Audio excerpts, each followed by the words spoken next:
After the unexpected pregnancy, the mysterious boss is really fragrant.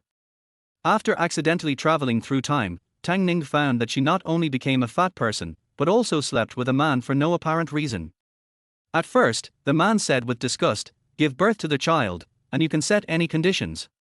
Later, Tang Ning pushed away the sticky man with a look of disgust. "Didn't you say you wanted to vomit when you saw me? Get away." The man stuck to her again. "Who said that? I now think it's better for women to be fatter. Not only can they warm the bed, but they also feel better. Get away from me." Chapter 1, Time Travel. Oh. The pain in her body made Tang Ning whimper in agony. Heaven was so cruel to her, she hadn't even fully died yet, and it arranged for such a ferocious beast to tear her apart and swallow her whole.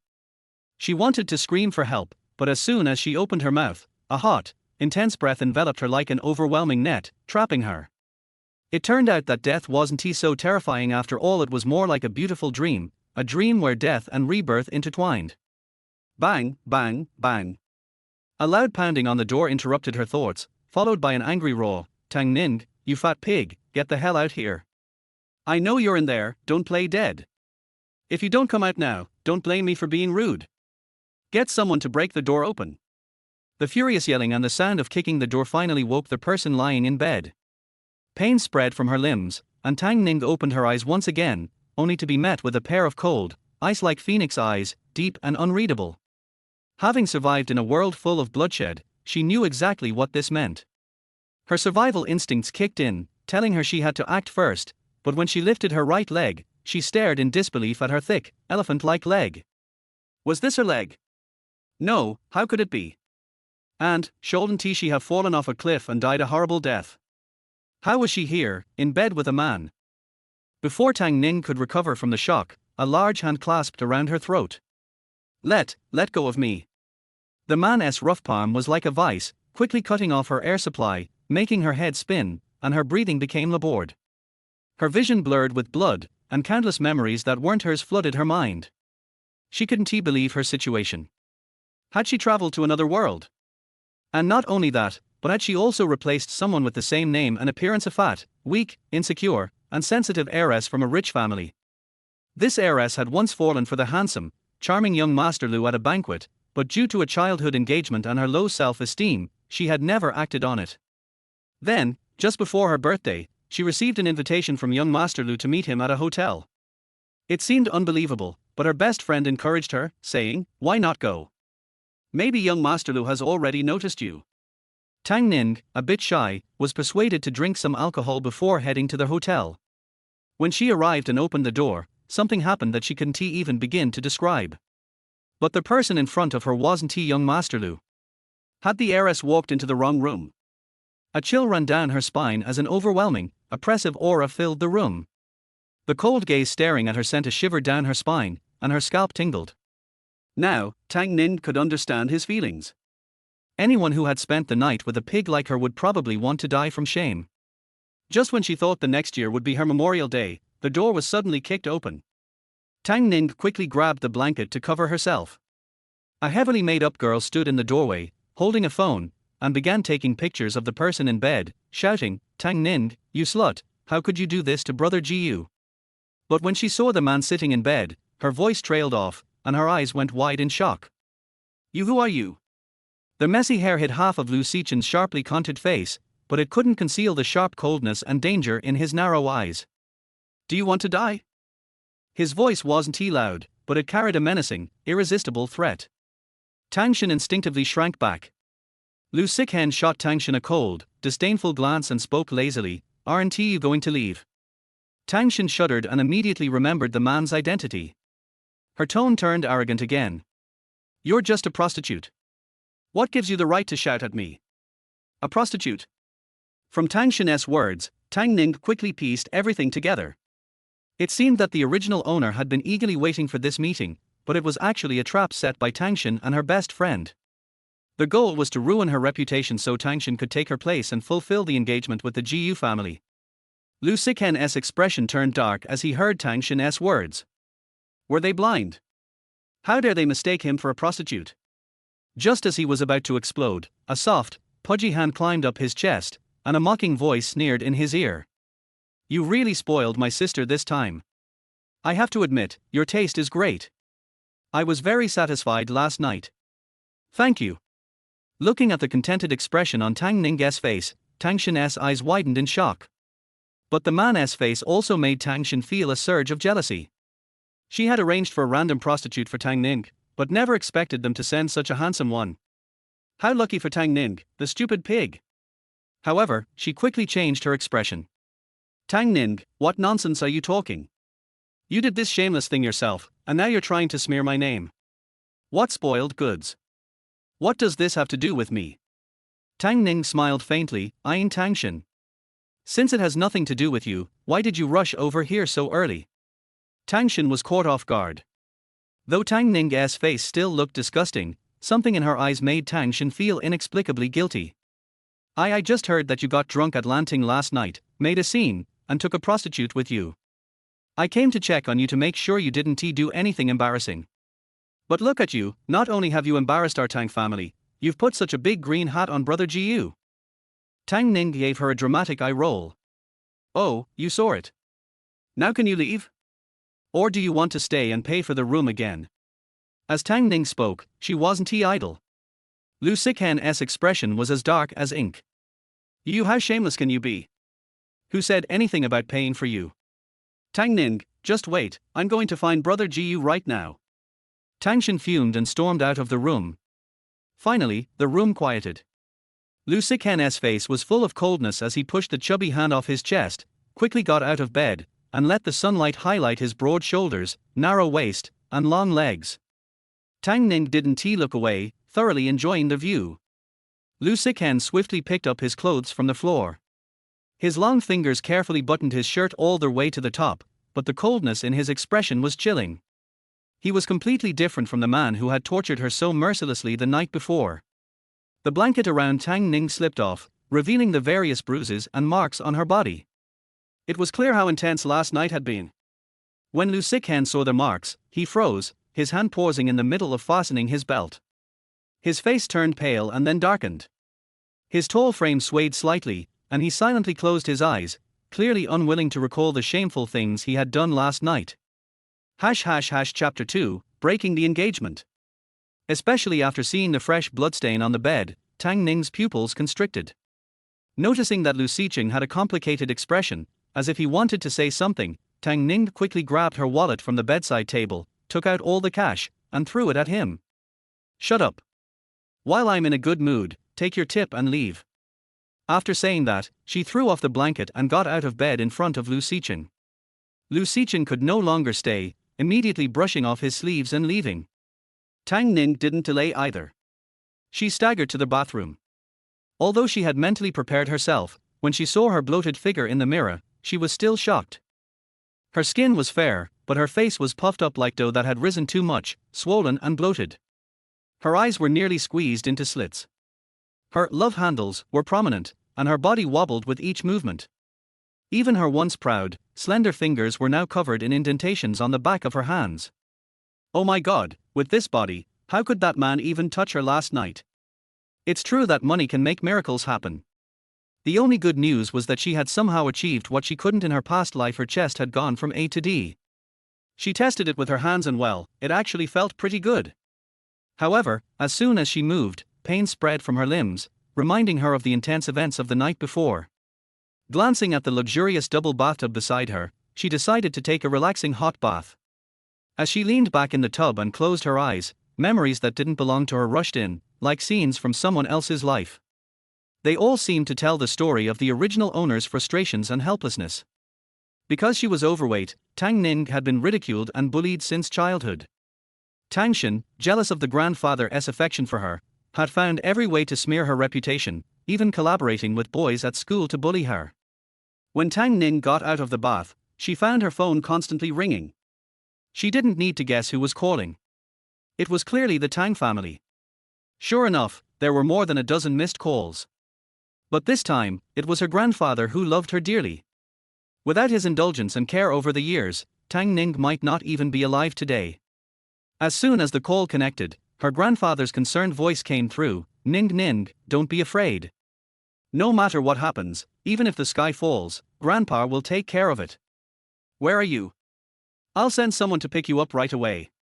Tang Shen had probably already spread the word, but instead of scolding her, her grandfather spoke with nothing but concern and a desire to protect her. Tang Ning could feel her grandfather's love for her deeply. She had been an orphan with no parents, raised in an orphanage, not knowing her name or who her biological parents were. What she had always wanted most was to be loved. Was this a gift from the heavens to make up for the regrets of her past life? Tang Ning felt warmth in her heart and said to her grandfather, "Grandpa, I'm fine, don't worry. I'll be back soon." Good, hurry back. Grandpa is waiting for you at home. It's okay, no one dares to hurt you. Millimeter, thank you, Grandpa. Upon returning to the Tang family home, Tang Chumu and Liu Hui were already waiting in the living room. Before Tang Ning could say anything, a heavy slap landed on her face. Tang Chumu was furious, scolding, "Shameless thing, kneel down." The slap made Tang Ning's ears ring, and 5 distinct red handprints appeared on her pale face. Tang Chumu, seeing the indifference in Tang Ning's eyes, became even angrier. "Didn't you hear me tell you to kneel? Bring me the whip." Liu Hui, with a gentle smile, quickly stepped forward to mediate. "Chumu, calm down, our families have been in contact for decades, and everyone knows about our engagement. If we break it, it will hurt our relationship. You can't just start hitting Ning without asking." She then turned to Tang Ning with concern. "Ning, does it hurt?" This was Liu Hui's strategy. To outsiders, she appeared to be a kind and considerate stepmother, but behind closed doors, she was much crueler and more malicious than Tang Chumu. Because of this, Tang Ning could feel her body trembling slightly when Liu Hui was near her. It was probably a residual effect from the years of pressure the original owner had endured. Even though her soul had changed, the body still responded out of habit. As soon as she returned to this house, Tang Ning felt a suffocating pressure, an unexplainable discomfort, and a strong sense of anger. It was likely the original owner's emotions affecting her. "Mrs. Tang, don't call me family. Our GU family would never accept a daughter-in-law who is fickle and disgraceful like this. You haven't even married yet, and you're already fooling around with men. If this gets out, how can our Xian hold his head up?" Tang Wanru sneered as she glanced at Tang Ning in disgust. Tang Chumu, hearing Tang Wanru's sarcastic remarks, his neck veins bulging, raised his hand to slap Tang Ning again. However, this time, Tang Ning was prepared. She caught his hand mid-air. Being overweight has its advantages, one of them is strength. Tang Chumu couldn't break free, his face turning purple with rage. "You little bitch, you're turning against me. Let go." Tang Ning retorted sarcastically, "Yes, I'm a little bitch, and you're just an old bastard. You." Tang Chumu's rage nearly caused his blood vessels to burst.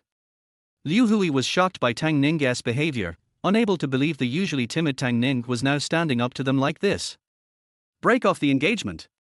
Break off the engagement." Tang Wanru, seeing Tang Ning's defiant attitude, immediately shouted. "Our Ziyang will never marry such an uncouth woman with the brain of a pig." Tang Ning gave her a cold, mocking look, as if watching a clown perform. Liu Hui quickly intervened, "Mrs. Gu, please calm down. Our two families have been friends for decades, and everyone knows about our engagement. If we break it, it will hurt both families." Tang Wanru's chest heaved with anger, and she suddenly noticed Tang Shen standing next to Ji Yuxian. Though Tang Shen wasn't extremely beautiful, compared to Tang Ning's chubby and round figure, she truly resembled a goddess. Tang Shen, ever perceptive, quickly poured tea for Tang Wanru. "Mrs. Gu, have some tea. I believe my sister didn't mean to cause any trouble." "Yes, Mrs. Gu, let us discuss this calmly. If we really break off the engagement, I'm afraid the two old gentlemen won't agree." Tang Chumu added with a forced smile. Chapter 3, No Regrets. Ji Yuxiang's face was dark and grim. "I could never marry this shameless pig." He only glanced at Tang Ning before turning his head away, making a show of nearly gagging. In Tang Ning's eyes, the man's lack of manners was glaring. What a piece of trash. The marriage between Tang Ning and Ji Yuxiang was arranged by their grandfathers. The old Mr. Jiu owed the old Mr. Tang his life.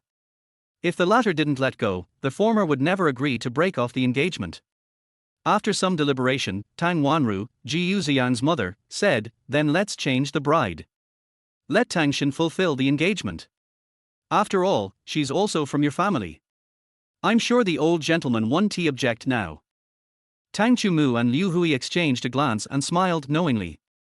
Tang Shin looked delighted but quickly suppressed her joy, putting on a difficult expression. "Is that okay? After all, this engagement is my sister's. What's wrong with that? She's got no figure, no looks, and worse, she even cheated on Ziyang before the wedding. What's the point of having a woman like that in the Jiu family? What kind of person does she think she is? No way she's stepping foot in our house. Don't even dream of it." Tang Wanru insulted Tang Ning sharply. Tang Ning's body trembled slightly. It was a mix of anger, shame, and an indescribable bitterness and humiliation. These verbal attacks were nothing new in her life. For the past 20 years, she had heard them repeatedly. Despite building a tough exterior, she couldn't defend herself from such verbal weapons. Deep down, she was still that little girl who only dared to cry alone in the corner when bullied, too scared to fight back. Suddenly, a light scoff broke the silence. Everyone looked at Tang Ning, who seemed like a mountain of a woman. Their gazes were puzzled. How could she still smile at a time like this? Could it be that the insults had driven her mad? Tang Shin, with a malicious gleam, thought, if she's gone crazy, even better. "Sis, don't do this. You know this isn't right. Don't worry. Grandpa loves you so much. He'll definitely find you a better match," Tang Shin said, feigning concern. "Thank you, my lovely sister, for stepping up to sacrifice yourself for me. You're right. Grandpa loves me so much, he'll find me someone much better than the Jiu family, someone more handsome and capable than Jiu Ziyang." Hearing that Tang Ning had referred to the Jiu family as a pit and Jiu Ziyang as a scumbag, Tang Wanru's eyes widened in disbelief. "Have you lost your mind? Look at yourself in the mirror first. You think you're some kind of goddess? I'd say you look more like Zhu Barji reincarnated. Talking nonsense. You're the one who looks like Zhu Barji reincarnated." A loud, powerful rebuke suddenly came from outside. Everyone turned to see an elderly man, slightly hunched, leaning on a cane, with graying hair but a sharp and energetic expression. It was clear, this was her grandfather. "Dad, why are you here?" Tang Chumu rushed to his father but was immediately struck by the old man's cane, causing Tang Chumu to wince in pain. "Dad, what are you doing?" Tang Chumu yelled. "Don't call me Dad. I'm not the father of someone who would team up with outsiders to bully my granddaughter." The old man's face was full of anger. But when he turned to Tang Ning, his expression softened, and he said gently, "Come here, Ning Ning." Tang Ning obediently walked over to his side. Her clothes were tight, showing the visible marks of a long night's torment. The old man noticed immediately and his heart sank with pain. "Ning Ning, if you need anything, just tell Grandpa. I'll get it for you. Don't go on suffering like this." Tang Ning felt warmth in her heart. "Thank you, Grandpa." Liu Hui and Tang Shin watched in envy and jealousy as the old man openly favored Tang Ning, and their hatred boiled over. Tang Wanru's face turned green with fury, but she had already said what she needed to. There was no turning back. "Old Mr. Tang, you've come at the perfect time. Tang Ning has embarrassed herself beyond belief.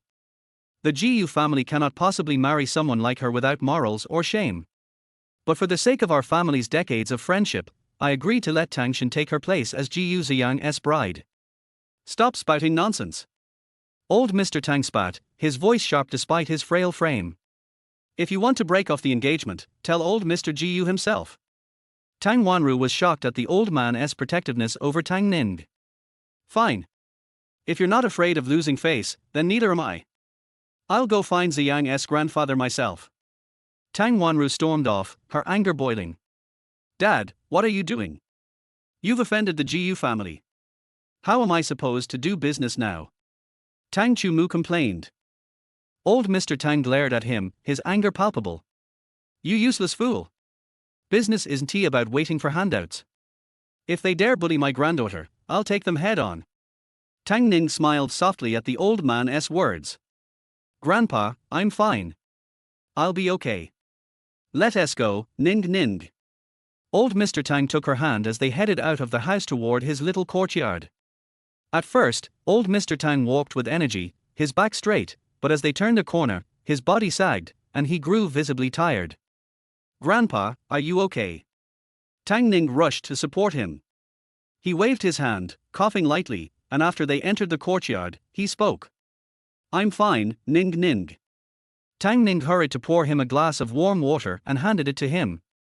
Looking at the water and his granddaughter, old Mr. Tang's eyes softened, and his hands trembled as he took the cup. "Our Ning Ning has really grown up." Tang Ning was surprised by the depth of his emotion. She had only poured him some water, yet it seemed to move him greatly. After drinking, old Mr. Tang gazed at her with a look of concern. "Ning Ning, don't worry. As long as Grandpa is here, no one in the Jiu family can bully you.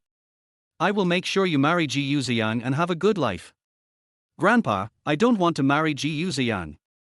The Jiu family is not a good place for me," Tang Ning replied. "Is it because of Tangshan?" "No," Tang Ning shook her head. "I just don't like Jiu Ziyang." "Then who do you like? Is it that Lu Xiaoqi from the Lu family?" "No, Grandpa, it's not him." "I don't like anyone," Tang Ning said softly. She could tell that her grandfather's health was deteriorating, and his time was limited. So she knelt beside him, holding his hand. "Grandpa, I was too foolish before, and I made you worry. Don't worry, I'll be good from now on. I don't want to marry so soon. I want to spend more time with you. Please don't push me away." "Foolish child, how could I push you away? Then help me break off the engagement with the Jiu family." "Are you sure you won't regret it?" Tang Ning nodded seriously. "I'll never regret it." Chapter 4 Nausea. Achoo achoo achoo. In the hotel's private room, 3 young men and women were sitting around the table waiting for dinner. Suddenly, 3 sneezes occurred and Nightingale did not hide the disgust on his face. Fu Qingxi covered her mouth and chuckled. "Haofeng, which girl did you offend again and make someone miss you?" Su Haofeng rubbed his sore nose. "Then you are wrong. With my charm, at least 5 girls are thinking about me." He spread out 5 fingers, proud of it. Achoo achoo achoo. "I don't think he's thinking about you, but cursing you," Nightingale complained. "Why are you so venomous?" Fu Qingxi smiled and said, "Since he sneezes so much, I think Haofeng might have caught a cold. Tingshan, please prescribe some medicine for him later." After saying that, she raised her watch and took a look. "It's so late, why hasn't Sichin come yet? He is always very punctual. Speak of Cao Cao and he will appear." At this time, the box door opened. A pair of straight and slender long legs first appeared in everyone's sight. The 3-piece high-end suit outlined his tall figure. His eyes were lowered and his jawline was clear and sharp. As soon as he appeared, he was a captivating charm. Fu Qingxi's lips curled up slightly and her eyes sparkled. "Oh my, our President Lu is really a busy man. He finally came after much anticipation." Su Haofeng touched his stomach and shouted to the waiter, "Hurry up and serve the food. If you don't come soon, I'll starve." Lu Xiqing ignored Su Haofeng's call and sat down in the empty seat next to Fu Qingxi. Fu Qingxi picked up the kettle and poured him a glass of water. "Why did you come now? Did you run into any trouble?" "Nothing," Lu Xiqing said in a light tone and was not willing to talk more. Fu Qingxi noticed an ambiguous red mark on his neck. Her hand holding the teapot trembled. Was it not what she thought? The water in the teapot spilled out. Nightingale on the other side raised his hand and lifted the teapot in Fu Qingxi's hand. Fu Qingxi then realized her gaffe and quickly put the teapot back and called the waiter to clean up. She must have been overthinking it. Lu Xiqing had never been interested in women. "Come on, today is Qingxi's birthday. Let's have a drink first and wish Qingxi a happy birthday." Su Haofeng asked someone to open a bottle of wine, and now he couldn't wait to fill it up. Fu Qingxi came back to her senses and put on a smile again. "Thank you." "What are you thanking me for? We've been good friends since we were little." Su Haofeng laughed heartlessly, pulling out a beautifully wrapped gift box from behind him. "Here, this is my birthday present." "This is mine." Nightingale also took out an exquisite gift bag. "Thanks." Fu Qingxi reached out and took them one by one. When she reached Lu Xiqing, he also presented her with a beautifully wrapped red velvet gift box. "Thank you," Fu Qingxi said. "Qingxi, open it and see what Xiqing gave you." Su Haofeng looked gossipy. Fu Qingxi glanced at Lu Xichen. Seeing that he had no intention of objecting, she opened the gift box. Inside was a diamond brooch. "It's so beautiful," Fu Qingxi said. "I'm sorry for the expense." Lu Xichen nodded calmly. "As long as you like it." At this time, the waiter started to serve the hot dishes. 7 or 8 hot dishes were served in one go. And they are all meat dishes with lots of fish and meat. Su Haofeng is a carnivore, and his favorite dish is the melt-in-your-mouth dong per pork. He picked up a piece of meat with chopsticks and took a bite. It was soft, crispy and fragrant, leaving a lingering fragrance on his lips and teeth. "Well, this dong per pork is really well cooked. Come on, Tingchen, Xichen, try it quickly." The table turned, and the plate of fragrant dong per pork came in front of Lu Xichen. The layers of fat exposed in Lu Xichen's eyes immediately reminded him of the fat on a certain woman's belly. In an instant, I lost my appetite and even felt a little nauseous. He immediately transferred the plate of meat to Nai Tingchen. Who would have known that when he turned around, what stopped in front of him was a plate of big, white and plump meat buns. Lu Xichen stared at the plate of white and plump meat buns. After a while, these meat buns seemed to have turned into a woman's plump face like steamed buns made from leaven dough. Oh, Lu Xichen suddenly felt nauseous. He put down his chopsticks and walked towards the bathroom. "Are you okay, Xichen?" Fu Qingxi followed out worriedly. Lu Xichen washed his face with cold water, shaking off the images that upset him. He said, "Qingxi, I'm sorry. I suddenly remembered that I have something else to do. I'll leave first. Happy birthday, Xichen." But Lu Xichen had already walked out with big strides. Fu Qingxi could only helplessly watch his leaving back, but her palms unconsciously clenched. She just looked at it closely again and she was sure that she was not mistaken. The mark on Lu Xichen's neck was really a kiss mark. "Tang Ning, you eat so much, no wonder you look like a pig. Tang Ning, you are such an ugly freak, even uglier than Zhu Barji. Are you Zhu Barji's reincarnation?" "I'm sorry, miss, we don't have clothes in your size in this store. You should look somewhere else. Ugly people are prone to mischief, Tang Ning, you know you are ugly, so don't go out and embarrass yourself. Tang Ning, this dress doesn't fit you, so let me wear it.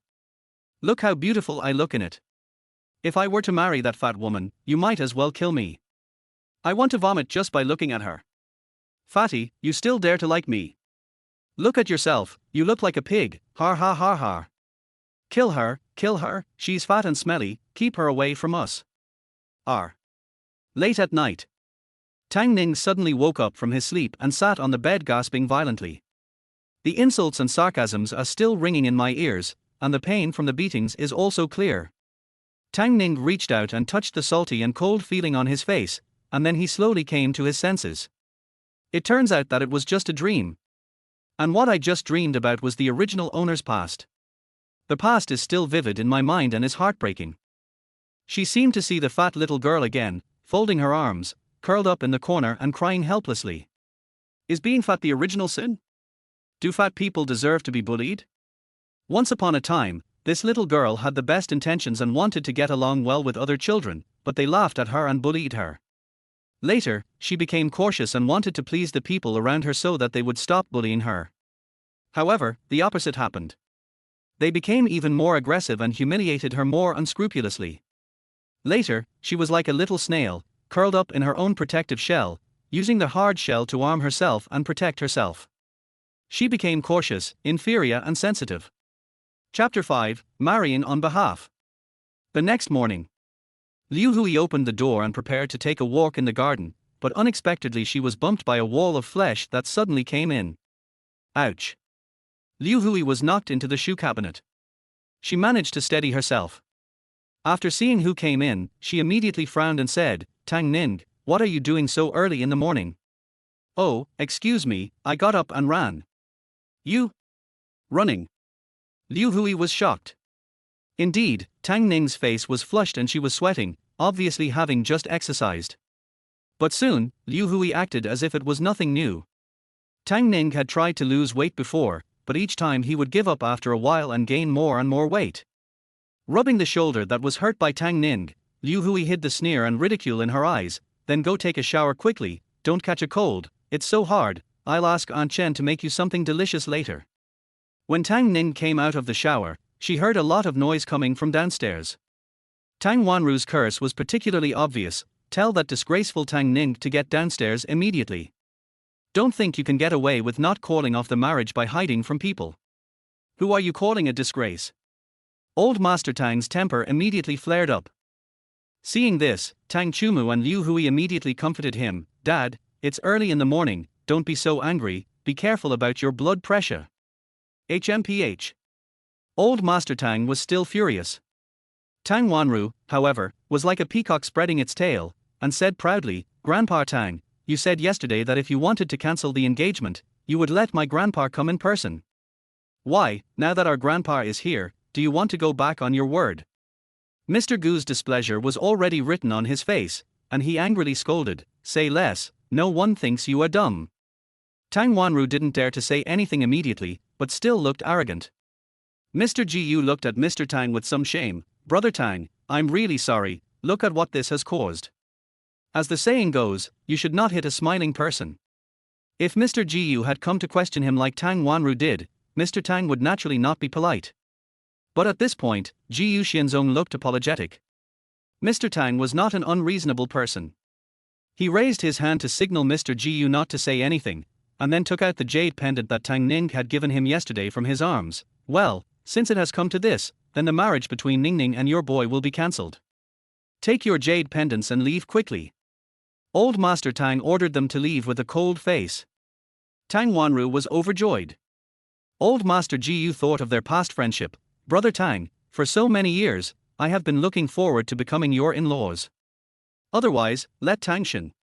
As a result, before Mr. Jiyu could finish his words, he was interrupted by Mr. Tang, who was furious. Cancel my Ning Ning's marriage, and don't even think that I will marry another granddaughter to him. Get out of here. No, Brother Tang, please listen to my explanation. But Grandpa Tang didn't even give Grandpa Jiyu a chance to speak, and beat the 3 generations of grandparents and grandchildren out with sticks. Tang Chumu and Liu Hui were so anxious when they saw this, especially Tang Shin, who chased after him without caring about anything, making old man Tang so angry that he almost fainted. Fortunately, Tang Ning ran down from upstairs in time and supported Mr. Tang's shaky body. Grandpa, please sit down and rest for a while. Old Master Tang was breathing rapidly, and it was obvious that he was very angry. Tang Chumu was angry and annoyed when he saw that the things he had finally agreed with Tang Wanru had fallen through. He complained to Old Man Tang, Dad, what are you doing? The Jiyu family gave up Tang Ning's heart and proposed to marry Tang Shin instead. Isn't this a way to have the best of both worlds? Seeing her daughter's good fortune ruined like this, Liu Hui finally couldn't help it. Dad, it's okay that you usually favor Tang Ning, but isn't Tang Shin your granddaughter? The Jiyu family finally agreed not to cancel this marriage. Can't you hope for Tang Shin for once? Don't I hope for her well? Jiyu Ziyang and Tang Wanru are the ones who flatter the powerful and bully the weak. It's obvious that they have bad intentions. If Tang Shin marries them, what do you think will happen to her?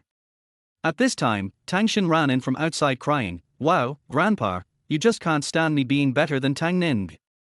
From childhood to adulthood, you have always thought of her for everything good, and even picked the best for her fiancé. Now that she doesn't want her anymore, you are still unwilling to give her to me. You are just partial.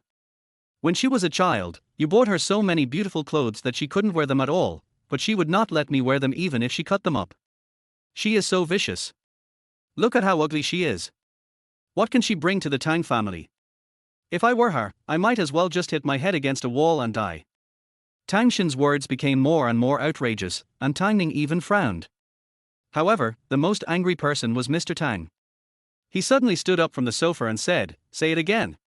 Veins bulged, eyes widened, shocking momentum. Tang Chumu and Liu Hui were shocked. Tang Shin was also frightened, but when she thought of Ji Yuxiang's willingness to marry her, she straightened her back and looked at Tang Ning with disgust, her eyes contemptuous. I say, Tang Ning is a slut who has been slept with by a duck, notorious and vicious. If I were her, I would just hit my head and die.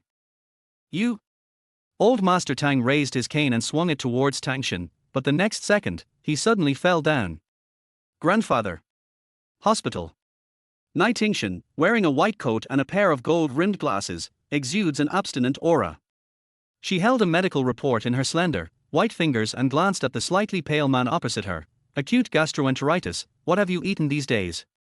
I noticed something was wrong with you when we were having dinner last night. I didn't eat anything. Lu Xiqing frowned slightly. It's just that now I feel like vomiting when I see meat and buns. Then eat a light diet for the next few days. Nightingchen said, I'll prescribe some medicine for you. It's not a big deal.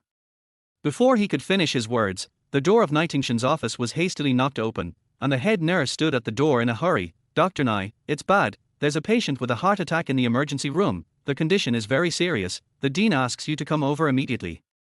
Nightingchen quickly signed his name and stood up, go get the medicine yourself. After saying that, he left quickly. Lu Xiqing walked out the door with the list, and his assistant Shenyi stepped forward and took the list from him. Mr. Lu, please wait for me downstairs. Just leave it to me for such a small matter as getting the medicine. Lu Xiqing nodded lightly and took the elevator downstairs. From yesterday till now, Lu Xiqing vomited everything he ate.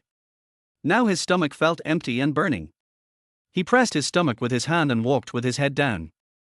Who would have thought that at this moment, a huge impact force hit him?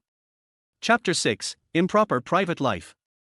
Tang Ning was holding various documents in her hands, and was going to pay Grandpa Tang to go through the hospitalization procedures, but she didn't expect to step into a puddle of water. Her foot slipped, and her body fell forward uncontrollably. Seeing the person in front of her, Tang Ning subconsciously tried to steady her body, but she forgot that her outer shell had been changed and she no longer had the skills she had before. She tried her best, but still fell forward steadily. When Lu Xiqing heard the noise, he raised his head and watched the plump face, as white as a steamed bun, getting bigger and bigger in his sight. His pupils were really shaking. Based on his previous skills, he should have been able to dodge it, but today, he was not feeling well, and was probably too shocked, so he forgot to react for a moment. Bang! A faint smell of blood spread between the lips and teeth of the two people. Tang Ning hissed and tried to get up quickly, but because she was fat, her body was not flexible. The faster she wanted to get up, the more difficult it became. Lu Xiqing felt that he was not only suffocating, but also that his internal organs were displaced. His already pale face now turned almost blue. Get out of my way! Tang Ning finally crawled to her feet and recognized the man in front of her. What a coincidence! But now she was busy arranging the hospitalization procedures for her grandfather, so she wiped the bloody corner of her mouth, said sorry, and turned and ran away. Ahem. Oh my god, Mr. Lu, what happened to you? Are you okay? Shenyi took the medicine and turned around to see Lu Xiqing lying on the ground coughing. He rushed forward and helped Lu Xiqing up from the ground. He looked at the bloody corner of Lu Xiqing's mouth and said, Mr. Lu, why are you injured again? Why is your forehead still black? Lu Xiqing's face was already turning green, and after hearing Shenyi's blunt words, he was almost sent away on the spot. He clenched his fists and said to Tang Ning's extremely strong back with gritted teeth, I want you to look up the information. Shenyi said hurriedly, I found it, it's in the car, I haven't had time to give it to you yet, but is it really okay for you? Let's go. Lu Xiqing didn't want to stay in the hospital any longer, so he staggered out of the hospital. After getting in the car, Shenyi hurriedly and respectfully handed over the investigation materials that Lu Xiqing wanted. Boss Lu, why are you investigating this Miss Tang? Don't you know that Miss Tang is really a person who is really amazing? Shut up. Lu Xiqing suppressed the dull pain in his chest and looked at Shenyi with a cold gaze. Shenyi immediately made a zippering motion and closed his mouth. Lu Xiqing looked at the huge face on the information, and then at the introduction of Tang Ning's height and weight next to it, and felt his chest hurt even more. Below is an introduction to Tang Ning's past deeds. When he found out in the end that Tang Ning had been planning on Lu Xiaoqi, but ended up sleeping with him by accident, Lu Xiqing felt a sweetness in his throat and almost vomited blood. Thinking about how the woman had given him 200 yuan as a tip in the end, and how she had thrown herself into his arms and forcefully kissed him today, Lu Xiqing suddenly had a splitting headache. Mr. Lu, are you okay? Mr. Lu, how about I take you to the emergency room? No need. Go to their company. After Lu Xiqing blurted out these words from between his teeth, he clenched the investigation form in his hand. Shenyi answered a phone call. After he finished the call, he glanced at Lu Xiqing, who had a sullen look on his face in the back seat, and seemed to be hesitant to speak. Lu Xiqing rubbed his swollen eyebrows. What do you want to say? Mr. Lu, I just received news that Miss Tang was divorced by the Jiu family this morning because of her immoral private life. Mr. Tang was so angry that he had a heart attack and is currently in the hospital. Improper private life? Lu Xiqing thought again of the blood stain on the bed. He frowned almost imperceptibly. Tang Ning completed the hospitalization procedures for Mr. Tang. After waiting for about 2 more hours, the operation was finally over. Seeing the doctor coming out, Tang Chumu rushed forward and said, "Doctor, how is my dad?" Nai Tingshan dodged the hand that Tang Chumu extended. The doctor at the side immediately said, "If Dr. Nai hadn't been here this time, the patient would have been in great danger. The patient is so old and has a serious heart disease, so he can't get angry." "What's wrong with you family members? You made an old man so angry. If this happens again, I'm afraid even the gods can't save him." Hearing that Grandpa Tang was no longer in danger of death, Tang Ning finally breathed a sigh of relief. She hardly moved during the more than 2 hours she stood outside the door, and her back was soaked with sweat from worry and tension. She had finally felt that little bit of family affection, and she didn't want anything to happen to the old man because of her. Liu Hui, who was standing by, heard that the old man was fine. She didn't know whether she was happy or sad. She said, "Thank you, doctor," with an embarrassed expression. All right. Although his life is not in danger for now, his condition is still not good. As family members, you must not make him angry again, understand?" I understand, doctor." Tang Chumu nodded repeatedly. Nai Tingshan walked forward in surgical gown. Suddenly, a voice came from behind, "Wait a minute, Dr. Nai." Nai Tingshan turned around and saw a chubby girl standing behind him. Such a big guy was standing at the door of the operating room just now. Of course, he couldn't see that it was a patient's family member, so he said, "If you have any questions, you can go to see Dr. Chen." Dr. Chen was the doctor who had just spoken to Tang Chumu and the others, and he was also Mr. Tang's attending physician. But Tang Ning looked at Nai Tingshan and said, "But the person who saved my grandfather's life just now was you." Nai Tingshan is a doctor, but few people dare to face his sharp gaze. The young nurses in the hospital all said that his eyes were colder than the scalpel in his hand and were frightening.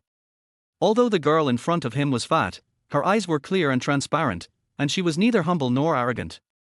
She even had 7 points of confidence and 3 points of calmness, which made Nai Tingshan a little surprised. The next person in charge of the treatment is Dr. Chen. "I know, but if you want to perform surgery on my grandfather, you will be the surgeon, right?" Nai Tingshan raised his eyebrows in surprise. "You must be aware of your grandfather's physical condition. He is running out of energy. After such a major heart surgery, he may not be able to get off the operating table alive. But that's the only way to save my grandfather, right? But if he doesn't have the surgery, your grandfather might be able to live a little longer." Nai Tingshan's words are cruel and realistic. Tang Ning fell silent. Nai Tingshan thought she had given up and turned to leave, but then he heard Tang Ning say, "If I ask you to perform surgery on my grandfather, would you agree?" Is this girl just a naive young girl, or is she really ignorant of the immensity of the world? Chapter 7, Copycat Bag. "But considering your grandfather's current physical condition, even if I perform surgery on him, I only have a 50% chance of success. 50% sure, half life and half death." Most family members would definitely try their best to ask the doctor to think of another solution after hearing such words, but Tang Ning nodded and said, "You are very good. If another doctor were to perform such an operation, I am afraid that the chance of success would be less than 30%. My grandfather would most likely not be able to get off the operating table. It's not that I don't trust Dr. Chen, but as a family member of a patient, I hope to find the best doctor for my grandfather and do my best. So Dr. Nai, please take care of my grandfather in the future." After Tang Ning finished speaking, he bowed solemnly to Nai Tingshan. Nai Tingshan was a little stunned. He doesn't know how many family members of patients like this he has to face every day, but it is rare to find someone as honest and sincere as Tang Ning. The days that followed. Mr. Tang needs to be hospitalized. Tang Chumu and Liu Hui only met Grandpa Tang once on the first day, but Grandpa Tang didn't want to see them, so they didn't come later. It was Tang Ning who stayed in the hospital to take care of Grandpa Tang, running around, going in and out, and taking care of Grandpa Tang without taking off his clothes. In just a few days, Tang Ning looked much thinner, with dark circles under his eyes. Seeing Tang Ning working so hard, Mr. Tang felt distressed. Ning, don't take care of me here, go back and have a rest, you look so thin." "That's perfect. I can lose weight and take care of Grandpa at the same time. It's killing two birds with one stone. I couldn't ask for more. Tang Ning said, holding a bowl of fresh and fragrant fish porridge in his hand. Come on, Grandpa, try it. I made it myself. Kiss is done. Yes, Grandpa, I made it according to the online tutorial. It may not taste very good, please don't mind. Our Ning Ning is really getting better and better. Grandpa Tang was pleased. He opened his mouth and took a sip of the fish porridge. He immediately praised, it tastes good. I didn't expect Ning Ning to have a talent for cooking. Then Grandpa, drink more. Only when you are full will you have strength and your illness will be cured. Tang Ning said with a smile, but Grandpa Tang's eyes were a little moist. Although he didn't say it, Tang Ning could see that his eyes were full of reluctance and worry about her, so before Grandpa Tang spoke, she said, Grandpa, don't worry, your illness will definitely get better, and you will live a long life. Grandpa Tang didn't expect Tang Ning to grow up overnight. He held Tang Ning's hand and nodded, Grandpa knows. Come on, Grandpa, have some more porridge. Okay. Don't just focus on taking care of Grandpa, you also have to take care of yourself. I know, Grandpa. I just want to be thinner and healthier. Well, health is the most important thing. My Ning Ning looks good no matter whether she is fat or thin. This is the filter from my grandpa. After Mr. Tang fell asleep, Tang Ning took the bill and went to the first floor to pay. Just as I paid the fee and was about to go back upstairs, I heard a slightly sharp voice behind me, Fat Tang Ning Ning. The voice was sharp and contained a hint of excitement. Tang Ning frowned and turned around, and saw a plain-looking girl wearing the latest suit from C brand walking towards her. She quickly and intimately took Tang Ning's arm and said, Ning Ning, it's really you. I thought I was seeing things just now. Why are you here? Tang Ning quickly searched his mind and found relevant information about the girl in front of him. This person is Tang Ning's former best friend, named Yang Xuanyi. The two have known each other since Tang Ning was in junior high school. When everyone else was avoiding Tang Ning, she was the only one who showed kindness to Tang Ning, saying that she wanted to be friends with her and also told people not to bully Tang Ning. It was from that time on that Tang Ning regarded her as her best friend with whom she could confide in anything, and she always responded to Yang Xuanyi's requests. The last time they went to their hotel, Yang Xuanyi gave Tang Ning a letter that was said to be written by Lu Xiaoqi. She also encouraged Tang Ning to bravely pursue true love and asked her to drink some wine to give her courage, so Tang Ning went to their hotel in a daze. Looking at Yang Xuanyi's outfit of gold and silver, Tang Ning raised her eyebrows and stared at the latest LV bag in Yang Xuanyi's hand. I remember you told me not long ago that your mother was in the hospital and needed a large sum of money for surgery. Hearing this, Yang Xuanyi immediately tightened the LV bag in her hand awkwardly, struggled for a while, and then handed the bag to Tang Ning and said, Yes, Ning Ning, you see, I'm in the hospital now, just to process the discharge procedures for my mother. The money you gave me, I paid my mother's hospital bills. And this bag, it's fake, it's a knockoff. If you don't believe me, look, the logo on it is all fake. Really? It's a knockoff. It should be pretty cheap then. Of course. Afraid that Tang Ning would not believe it, Yang Xuanyi said firmly, it's only over 100 yuan. I bought it on PXX. Tang Ning looked down at the receipts in her hands and said, in that case, I just happen to be in need of a bag. Give me this bag and go buy another one. Yang Xuanyi couldn't believe what she heard and her eyes widened suddenly. What's wrong? You're not even willing to give me a fake bag worth more than 100 yuan. No, of course not. Yang Xuanyi didn't know why Tang Ning, who was usually as stupid as a pig, would make such a request today. She had just bought this bag, the latest model that she had waited for several months to arrive, and this was her first time carrying it. Asking her to give it away would be like cutting her flesh. Her heart was bleeding. If you don't want to, forget it. Oh, by the way, remember to return all the money I lent you before. When Yang Xuanyi heard that Tang Ning wanted to pay back the money herself, her eyes widened again. You know, she had asked Tang Ning to borrow money before, and although it was a loan, she had never paid it back once, and she had no intention of paying it back. Tang Ning had never asked her for it either. Now just because of this bag, she suddenly asked her to pay it back. When Tang Ning turned around, Yang Xuanyi had already quickly taken the bag off her body and handed it to Tang Ning, and said affectionately, Ning Ning, what are you talking about? We are best sisters. It's just a bag. Of course I will give it to you if you want it. I just think this bag is a little too small. It may not be suitable for you to carry. I think it's pretty. Looking at Tang Ning's back as he turned and left, Yang Shuani stomped her feet in anger. This country bumpkin, when did she become so discerning? No, I must get the money back from her. Not far away, Lu Siqing looked at the LV bucket bag that Tang Ning was carrying and twitched his mouth. Pretty? This woman really has no sense of aesthetics. Nai Tingshan, who was standing beside him, had a smile on his face. Copycat bag. That girl is quite interesting. Chapter 8 Cute. Which girl? And when did you become interested?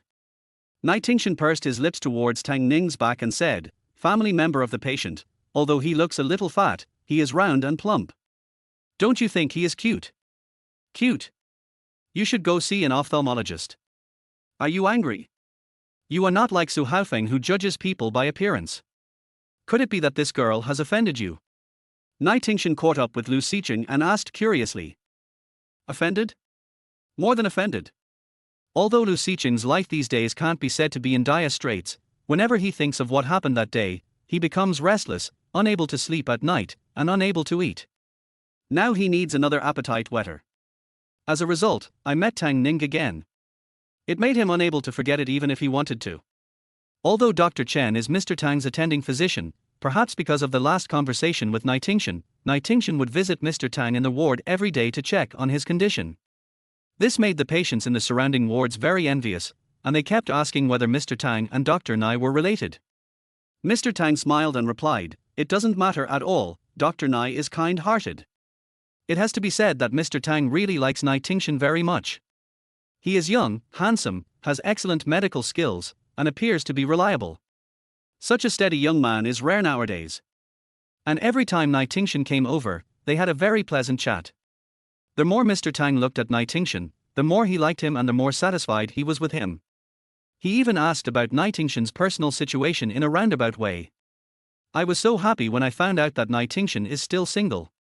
After Tang Ning finished washing the clothes and returned to the ward, she saw Grandpa Tang lying on the bed, looking very happy. Grandpa, what are you so happy about? Ning Ning is back. Look at all the fruits on the table. We can't finish them all. Why don't you send some to Dr. Nai as a token of our gratitude for taking care of us these days? In the past few days, many people came to visit Grandpa Tang, and there were indeed too many fruits to eat. So Tang Ning found a bag and picked out the good ones and put them in 2 bags. He gave one bag to the nurse outside and took the other bag to Nai Tingshan's office. He raised his hand and knocked 3 times on the door of Nai Tingshan's office. Come in. After getting Nai Tingshan's answer, Tang Ning pushed the door open and walked in. Ms. Tang. Dr. Nai, you can just call me Tang Ning. Thank you for taking care of my grandfather. This is a small token of my appreciation. Tang Ning placed the fruit bag in her hand on Nai Tingshan's desk and said, everyone has one. Nai Tingshan couldn't refuse, so he said, thank you. You're welcome, Dr. Nai. I'd like to ask how my grandfather is doing now. Nai Tingshan nodded. The old man's condition is now basically stable. According to the current situation, I suggest conservative treatment. The old man is too old. Even if the operation is successful, there may be postoperative complications. So unless it is absolutely necessary, I do not recommend surgery. It is best to go back and rest. Okay, thank you, Dr. Nai. I'll go back first. As soon as Tang Ning left the office, Lu Siqing and Su Haofeng appeared at the end of the corridor. Looking at Tang Ning's back, Lu Siqing was stunned for a moment, then frowned. Why does he meet this woman every time he comes to the hospital? Is it a narrow road that enemies meet? What are you standing there for? Let's go. Su Haofeng had already knocked on the door of Nai Tingshan's office. Well, you're here just in time. Let's have some fruit. Nai Tingshan pointed at the fruit on the desk. Don't you eat fruit? It was just delivered by the patient's family, so please eat it. The patient's family member? The fat girl who just walked out. Su Haofeng is a face control, known as President Su, the president of the Appearance Association. There are many beautiful women around him, all of them are girls with big breasts, thin waists, and long legs. He has sharp eyes and a poisonous mouth. Well, she's a very interesting girl. Interesting. Seeing the smile on Nightingale's face, Su Haofeng curled his lips and said, Dr. Nai, you have been a soloist for 10,000 years, so you are not interested in this one, are you? Nightingale raised his head and raised his eyebrows. What's wrong with this one? Su Haofeng was shocked. No way, you are really interested in me. Is it necessary to be so shocked? Different people have different tastes. Do you think everyone's aesthetic taste is as distorted as yours? How can I be called deformed? I have the most standard aesthetics, okay? But I heard that every fat person has potential.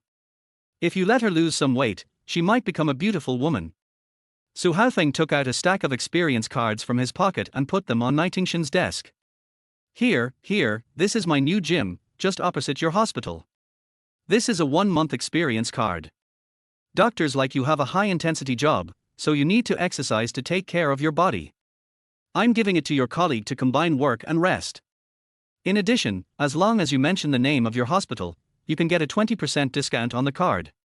Isn't it very generous? The hospital doesn't do sales stuff. Take it back.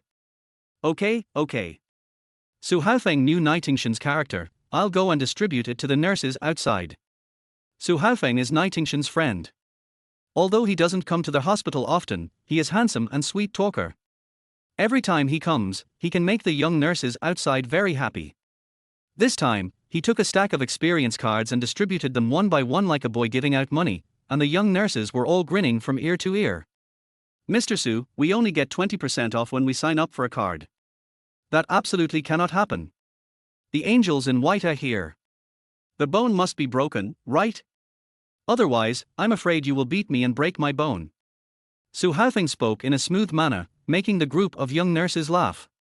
As he was talking, he arrived at the door of Grandpa Tang's ward. The door of the ward was open, and Tang Ning was sitting on a chair helping Grandpa Tang peel fruit. Beautiful lady, this is a 1-month trial card for our gym. It's just opposite the hospital. If you have time, you can go and try it out. Tang Ning raised her head and saw Su Haofeng coming in to distribute the experience cards. This was a face that made women feel ashamed when seeing it, with fair skin, well-defined lips, a pair of slender peach blossom eyes, and a slight smile that was full of passion. At this moment, the corners of his mouth were raised. With that dazzling smile, he looked like someone who had walked out of a painting, with an evil charm all over his body, and one could tell at a glance that he was a bad guy. Tang Ning doesn't like this kind of frivolous and cynical young man. But she really wanted to get half a gym card, and she didn't expect Su Haofeng to bring it to her door. She took the card and said thank you. Su Haofeng wanted to talk a little more, but old man Tang, who was sitting on the bed, frowned and said, when did the hospital allow people to come in to sell products? Could they be scammers? Ning, kick them out quickly. Chapter 9, Unromantic. So Tang Ning followed the instructions and invited Su Haofeng to leave, then slammed the ward door shut, almost hitting Su Haofeng's nose. Su Haofeng stood outside the door, thinking that this face of his was a pass that would get him everything he wanted wherever he went, so why didn't it work with Tang Ning? Is he not handsome anymore recently? No. In the ward. Mr. Tang was still a little worried. Ning, you must be careful, there are a lot of scammers now. I know, Grandpa. Don't worry, I know what's going on. Well, that kid just now looked slick and dishonest. It's better to have someone like Dr. Nai, who is mature, steady and down to earth. Ning, what do you think of Dr. Nai? Outside the ward, Su Haofeng almost vomited blood when he heard Mr. Tang's evaluation of him. Is he a smooth talker and a dishonest person? What are you doing? After Lu Xiqing finished chatting with Nightingale, he walked over here and saw Su Haofeng lying at the door of someone's ward and eavesdropping. Sure, Su Haofeng made a gesture to keep quiet, and then motioned Lu Xiqing to listen together. Lu Xiqing frowned, and then he heard Tang Ning's voice. Dr. Nai is very good. He looks cold but is warm-hearted. He is gentle and has good medical skills. He is a good doctor.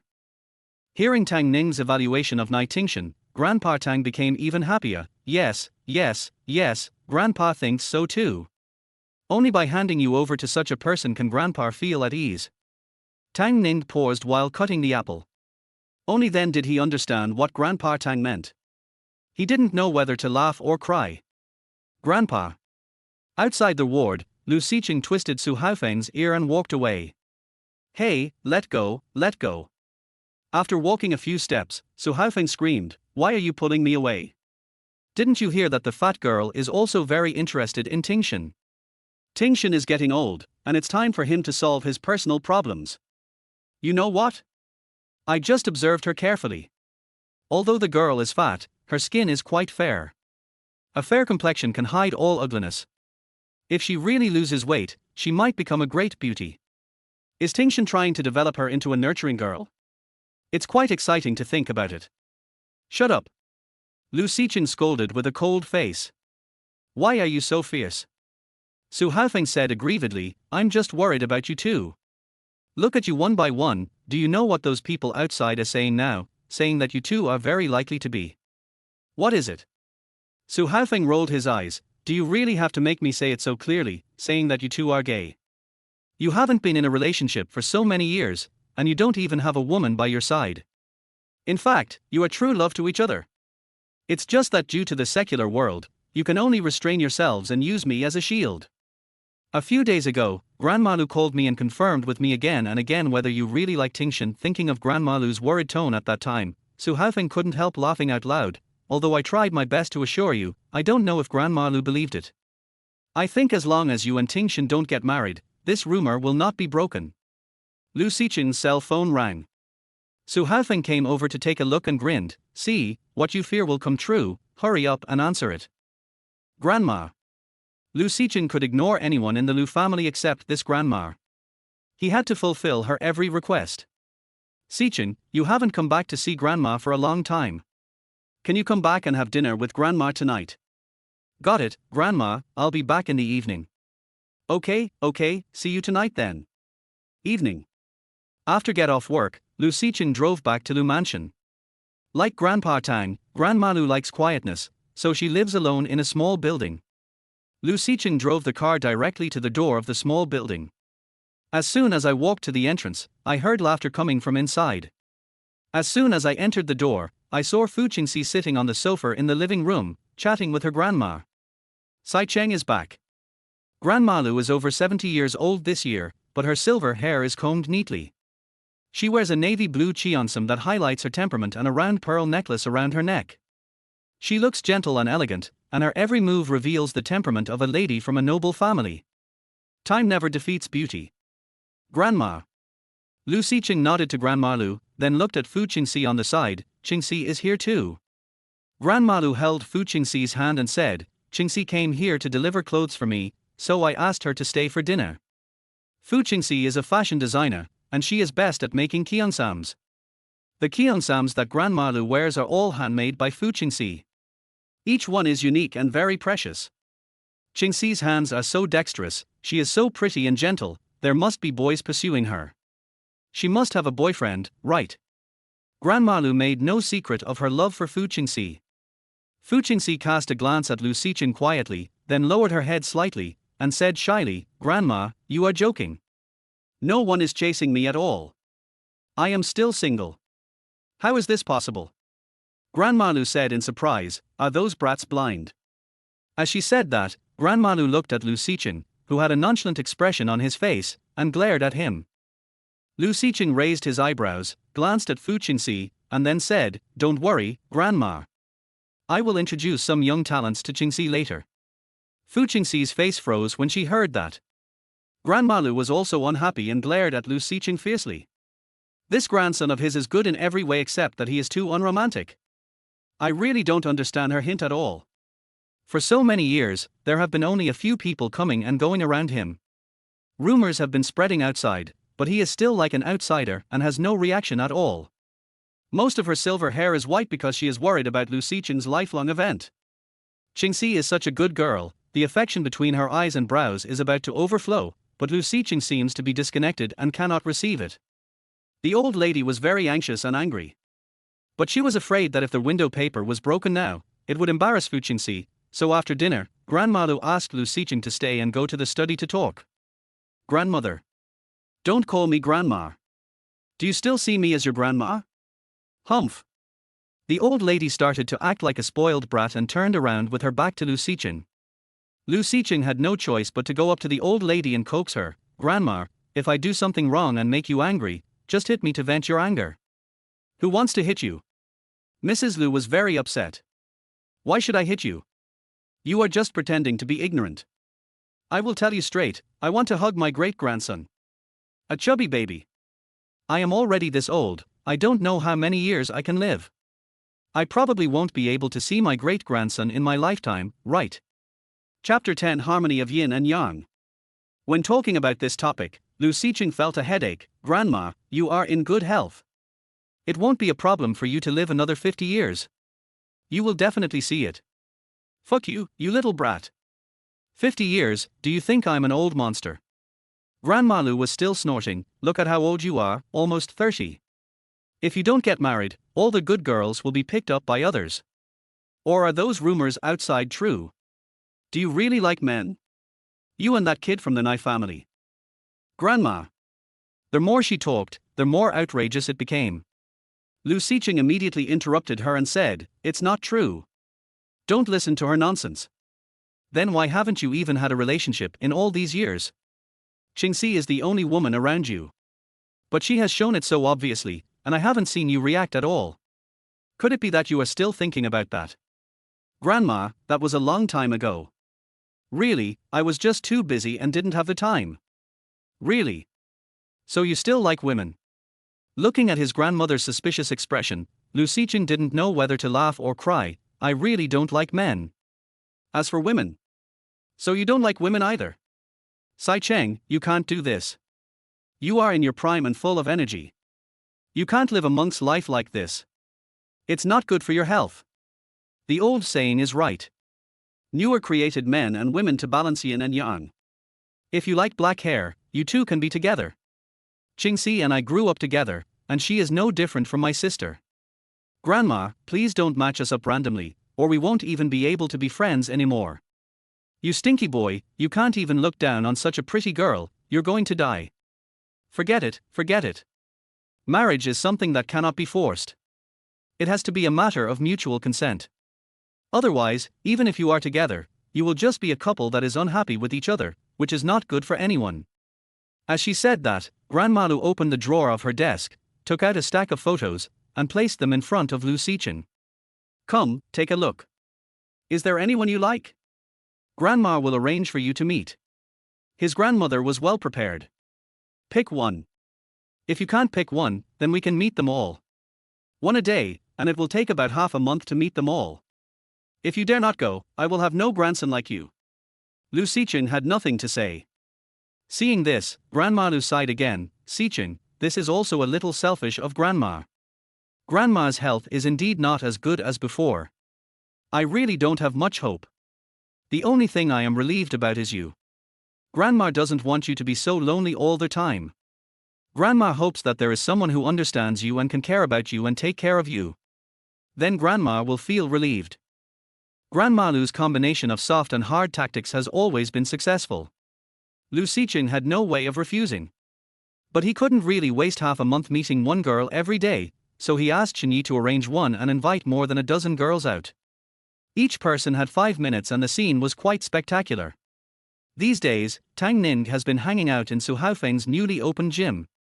This should be the largest gym in Negeri Sembilan. Their hotel is luxuriously decorated and equipped with all kinds of fitness equipment. Most importantly, it also has a luxurious indoor swimming pool with a 24-hour constant temperature and a 100-meter-long swimming lane, which is the favorite of all swimmers. Tang Ning is no exception. Given her current physical condition, she is not suitable for intense running and rope skipping exercises as they would cause too much damage to her knee joints. Swimming is the most suitable and ideal activity as it consumes a lot of calories. She usually goes to the gym at 4 o'clock, walks briskly on the treadmill for 20 minutes as a warm-up exercise, then goes swimming for about an hour, takes a hot bath, does some appropriate relaxation exercises, then leaves the gym and goes back to their hospital to take care of her grandfather. The gym and the hospital are just across the street, so it is very convenient to go back. However, she had heard from Grandpa Tang that he wanted to eat Yinjinji's mung bean crisps, so after leaving the gym today, Tang Ning took a bus and ran several blocks to Yinjinji to buy mung bean crisps. Boss, give me a box of mung bean crisps. Tang Ning said to the boss. Sorry, the last box of mung bean crisps has just been bought by this gentleman. The boss pointed at the man next to Tang Ning and said. Tang Ning glanced at the man, Dr. Nai. Nai Tingshan also turned around and was surprised to see Tang Ning. Tang Ning, you are here to buy mung bean crisps too? Tang Ning smiled and nodded slightly. My grandpa wants to eat. Nai Tingshan looked at the last box of mung bean crisps in his hand and handed it to Tang Ning. Here you go, take it back for grandpa to eat. How can this be possible? What will you eat if you give it to me? I live nearby. I can buy it anytime.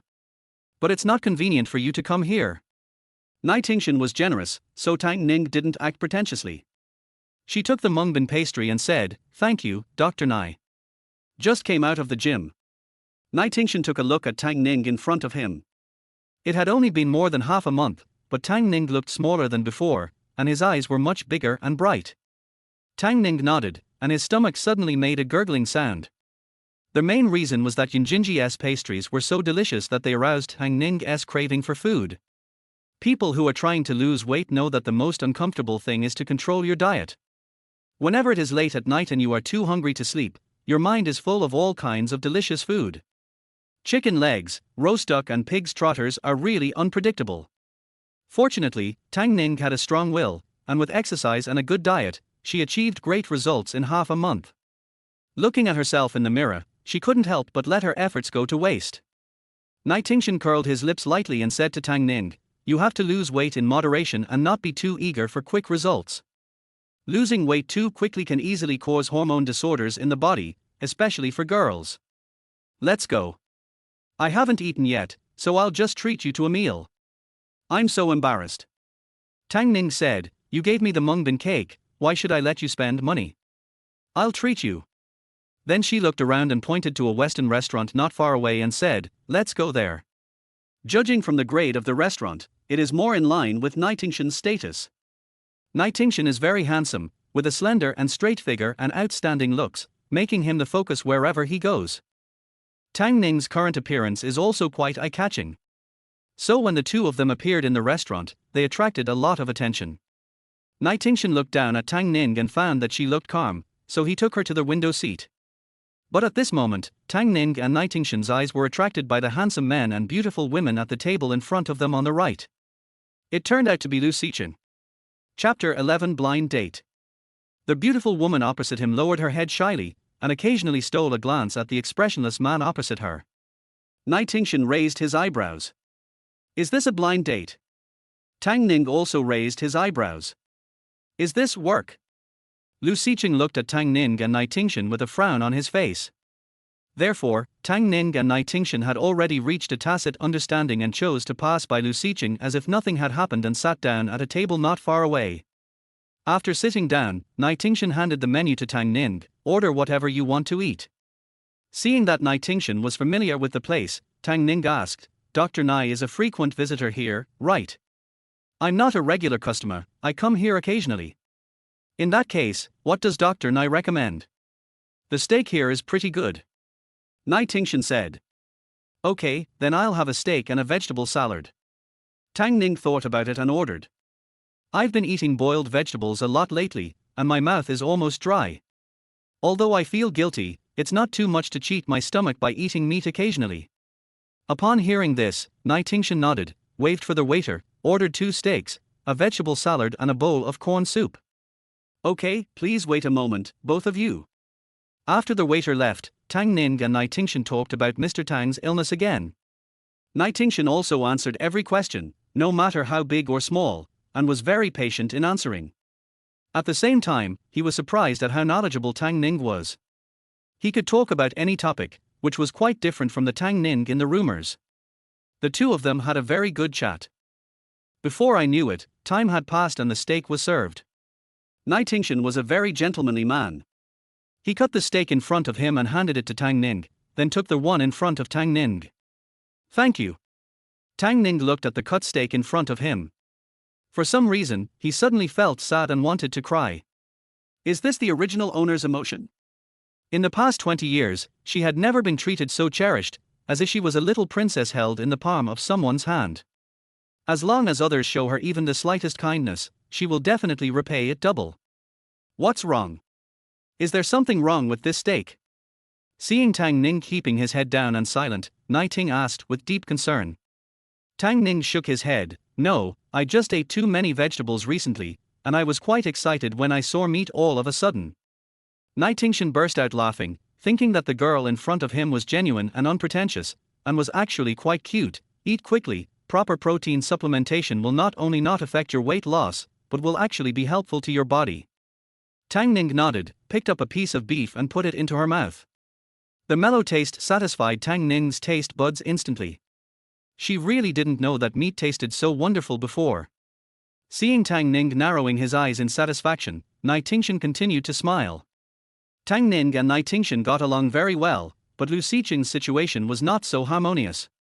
In less than 10 minutes, 3 beauties appeared opposite Lu Xiqing. Nai Tingshan also found something wrong. Was Lu Xiqing fighting in a rotation? Lu Xiqing was in a very bad mood indeed, especially when he saw Tang Ning and Nai Ting getting along so well and becoming more and more happy as they ate. Lu Xiqing's expression became uglier and the pace of his blind dates became faster and faster. Sometimes, he would make the other party so angry that they went crazy with shame. Just one sentence. Ms. Zhang, which part of your face is still original? Ms. Li, are you really 25? Why do you look like 35? Shen Yi hid not far away, and was really frightened when he saw Lu Xiqing delivering a fatal blow to the opponent. What on earth is his master doing? How can he explain to the old lady if this continues? Seeing those beauties being driven away crying by Lu Xiqing one by one, he was about to cry too. Looking through the information in my hand, most of the 15 girls have left. It seems that there will be no gain today. Lu Xiqing couldn't remember how many girls he had driven away. When he saw that there was finally no one sitting opposite him, he just breathed a sigh of relief when suddenly someone sat down opposite him. Lu Xiqing raised his head with an impatient look on his face, and when he saw the person opposite him, his brows furrowed even tighter. Qingxi, why are you here? Fu Qingxi was wearing a blue and white porcelain cheongsam, with her black hair tied up lightly. She sat there gently, looking charming and attractive. She tucked the scattered hair on her forehead behind her ears and smiled generously. I'm here for a blind date. Hello, Mr. Lu, I'm the last girl today, Fu Qingxi. After hearing Fu Qingxi's serious self-introduction, Lu Xiqing's face darkened. He looked at Shen Yi, who was not far away. Shen Yi also had a confused look on his face. He hurriedly shook his head at Lu Xiqing, indicating that he really didn't know about this. Fu Qingxi lowered her head and smiled. Xiqing, don't blame Shen Yi, I asked Grandma Lu not to tell you. Lu Xiqing frowned upon hearing this. Qingxi, I've told Grandma that we are not suitable. Fu Qingxi was not annoyed, but asked back, what's wrong with us? Whether it's appearance, education or family background, I think we are quite suitable. Or do you already have someone you like in your heart? Fu Qingxi looked at Lu Xiqing and thought of the red marks on his neck before. She was still a little nervous and her fingers on her knees clenched unconsciously. Lu Xiqing said directly, no. Seeing his quick and decisive answer, Fu Qingxi felt relieved, her eyes full of smiles. That's it. In fact, it's hard for children from families like ours to find someone who truly loves us. Most marriages are based on interests and family alliances. Instead of wasting time casting a wide net like you did today, why don't you give us a chance? I have to say that Fu Qingxi really knows Lu Xiqing well. In just a few words, the essence of the matter is revealed.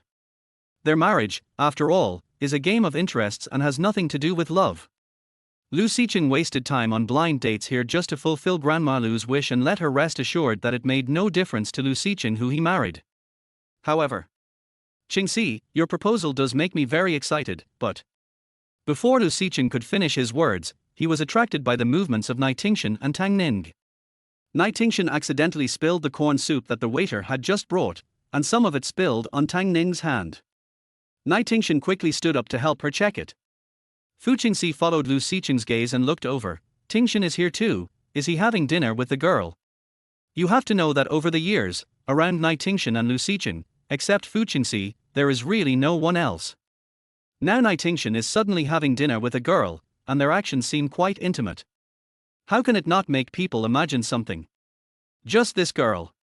Chapter 12 Drowning. Nai Tingshan took Tang Ning out of the restaurant, apologizing as he walked. I'm sorry, I hurt you. I'll take you back to the hospital to get some medicine.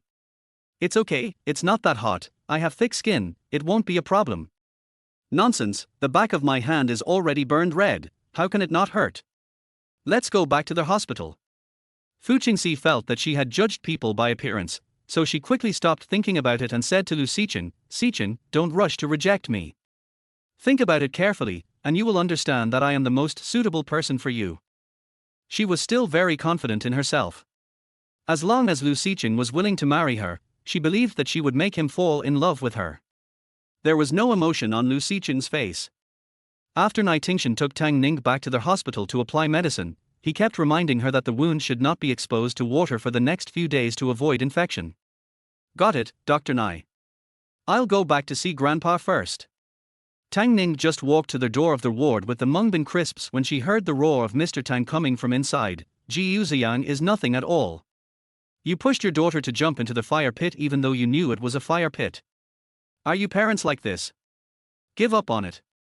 There is absolutely no way I will attend this engagement party. After saying this, Mr. Tang hung up the phone angrily and began to breathe heavily again. Tang Ning hurriedly opened the door of the ward and sprayed the medicine into Grandpa Tang's mouth. Grandpa Tang slowly recovered and his breathing became more stable, but his face was still very red and he looked very angry. Grandpa, didn't the doctor say that we can't get angry? Mr. Tang sighed and didn't want to talk about Tang Xin's troubles. Tang Ning opened the Mungbin crisps on one side, took out a piece and said to Grandpa Tang, Grandpa, I bought your favorite Mungbin crisps, please try it. Grandpa Tang didn't have much of an appetite, but she didn't want to disappoint Tang Ning's kindness, so she opened her mouth and took a bite. Suddenly, she noticed Tang Ning's bandaged hand. Ning, why is your hand still injured? It's nothing. I accidentally got burned when I was having dinner with Dr. Nai in the evening.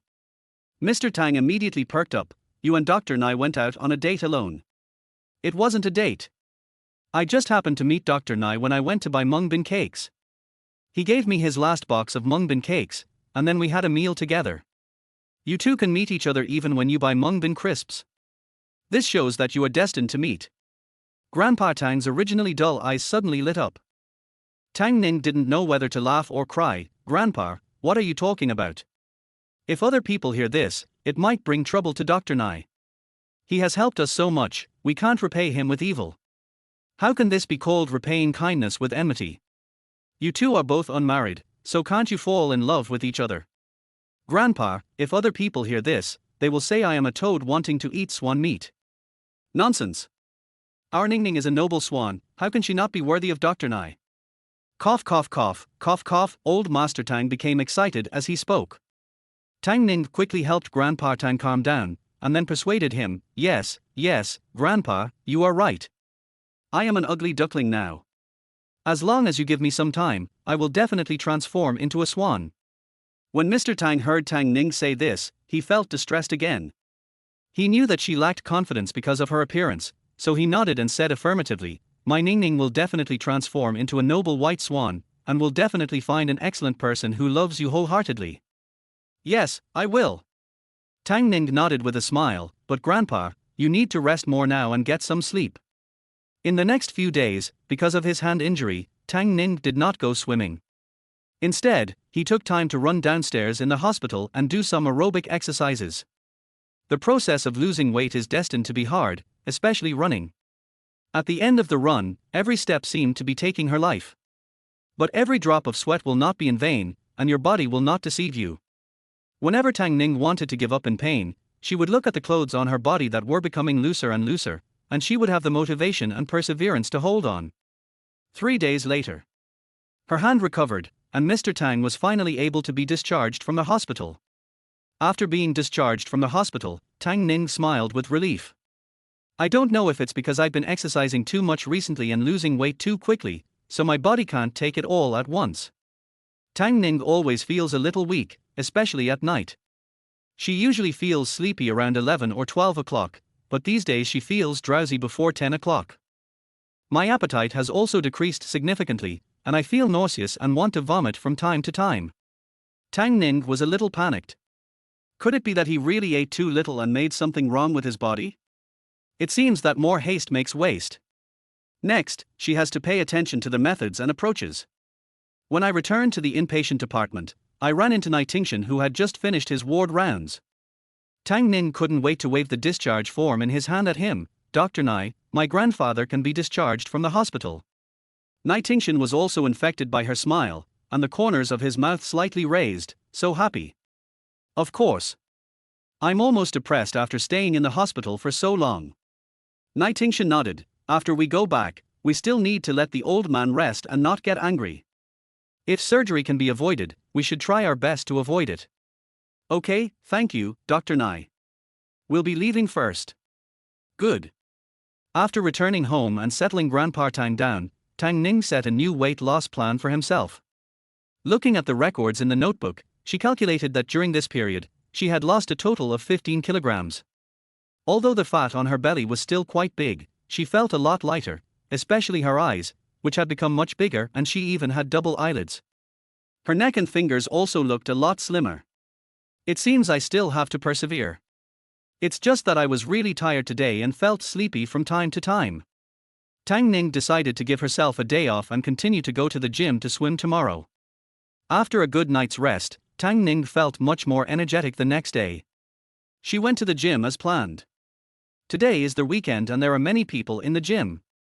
All the treadmills were full, so Tang Ning chose the elliptical machine. After warming up for 20 minutes, she changed into her swimsuit and went to the swimming pool. She doesn't like going to crowded places, but fortunately there aren't many people in the deep water area. She stretched her body briefly and then dived into the water. Everything went smoothly at first, but after swimming about 500 meters, Tang Ning suddenly felt a cramp in her calf. She clearly realized that she had cramps in both legs at the same time. This is deep water. Soon, Tang Ning lost his balance and began to struggle in the water. Outside in the equipment area, Su Haofeng and Lu Xiqing are lifting weights. Chapter 13 Pregnancy. Not far away, there was a group of girls with good figures wearing sportswear. They didn't dare to approach openly and could only watch from afar. So handsome, so handsome. Their eyes lingered on Su Haofeng and Lu Xiqing, especially Lu Xiqing. His strong face and muscular body were so exciting that the girls screamed. Yes, yes, he is really handsome. I come here every weekend just to see him, but he doesn't come every weekend. Yeah, I didn't expect that I would be so lucky this week. I actually met him. He's really handsome. At this moment, a fitness coach suddenly came to report, "Boss, it's bad, someone is drowning in the deep water area." With a clang, all the iron in Su Haofeng's hand fell off. He stood up hurriedly. Then what are you still standing there for? Hurry up and save people. He pulled Lu Xiqing to the side and said, "Don't push. Come on, come with me to save people." When Su Haofeng and Lu Xiqing arrived at the swimming pool, they just saw Tang Ning being rescued from the water by the lifeguard. Is it her? Su Haofeng recognized Tang Ning at a glance and hurriedly stepped forward to ask, "What's the situation?" The lifeguard knelt aside, checked Tang Ning's condition, and immediately performed cardiopulmonary resuscitation on Tang Ning. But the effect was not ideal. Tang Ning never woke up. Su Haofeng was so anxious that he was spinning around, giving blind instructions. "Hey, don't just focus on doing CPR, give her artificial respiration, you should give her artificial respiration at this time. Quick, give her artificial respiration." The lifeguard wiped the water off his face, took a deep breath, and was about to give Tang Ning artificial respiration when a strong iron arm suddenly stretched out and blocked him. "I'll do it." Su Haofeng and the lifeguard looked at Lu Xiqing in surprise, thinking they were hallucinating. Su Haofeng in particular was so shocked that his jaw almost dropped to the ground.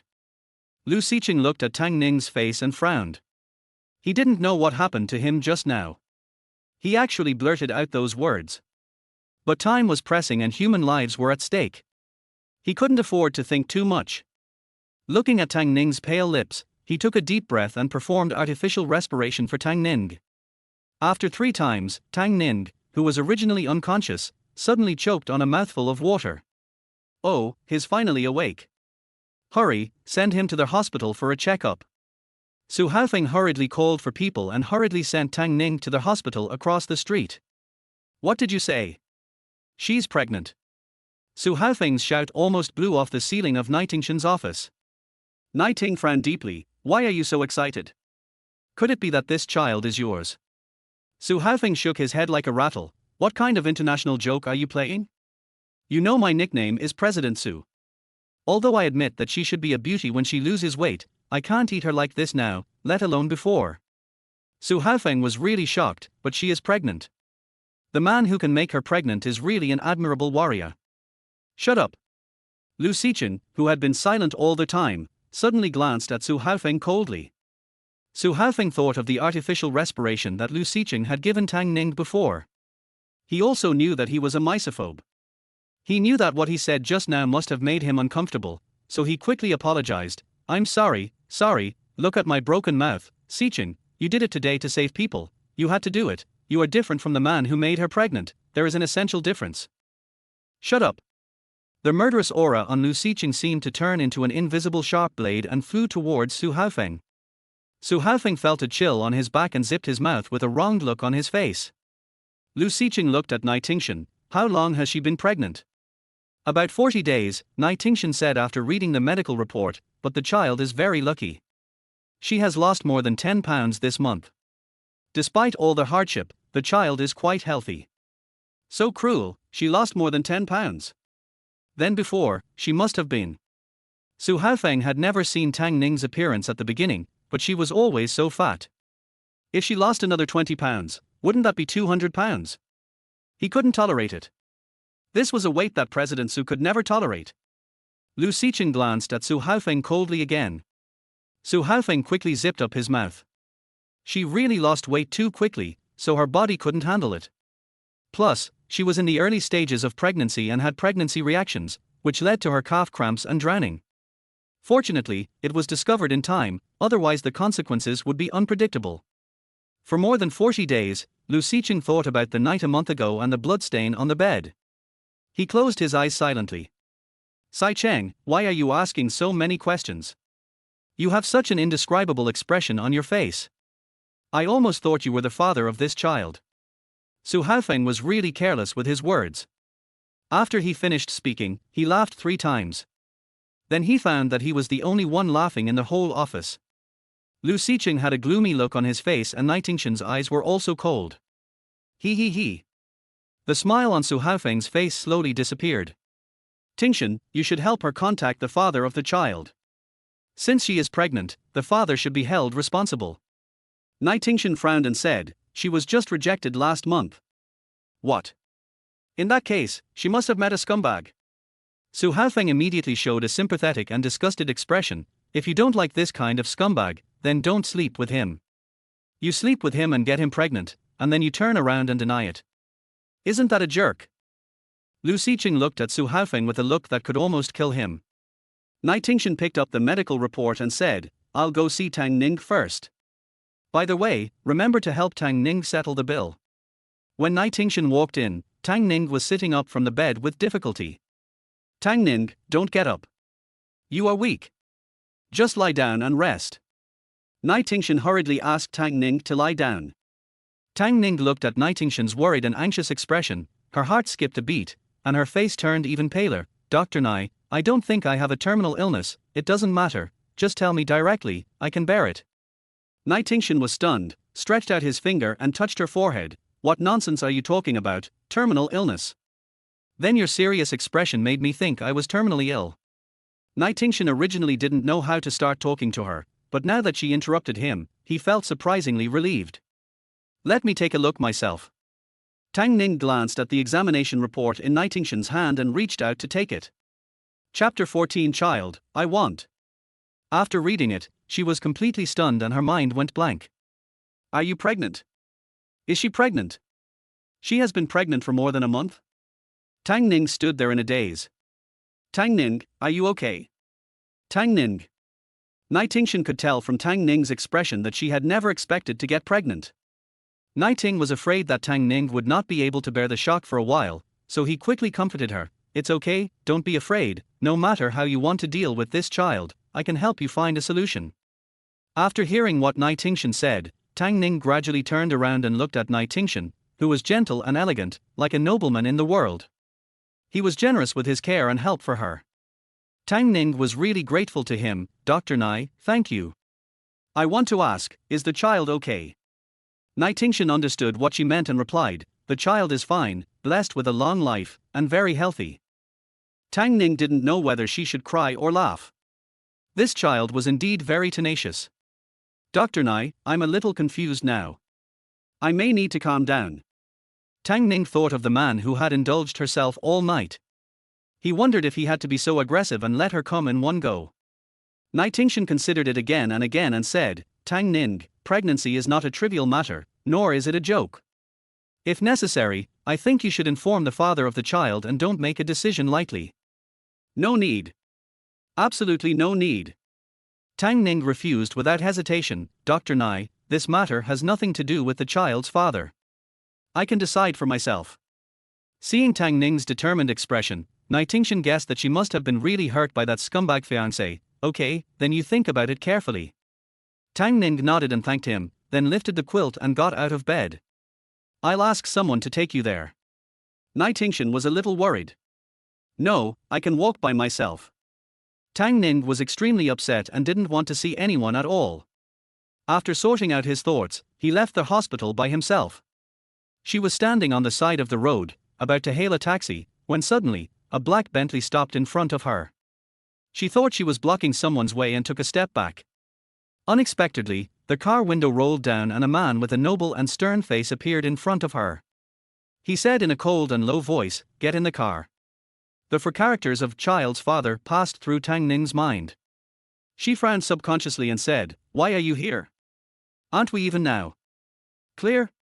How are you going to settle the piece of meat in your stomach?" Tang Ning immediately took 2 steps back to protect her stomach, her eyes full of shock and vigilance. How did you know? Lu Xiqing did not hide it. I brought you to the hospital, let's talk in the car. There was a horn of a car urging people to drive from behind. This time, Tang Ning really blocked other people's way.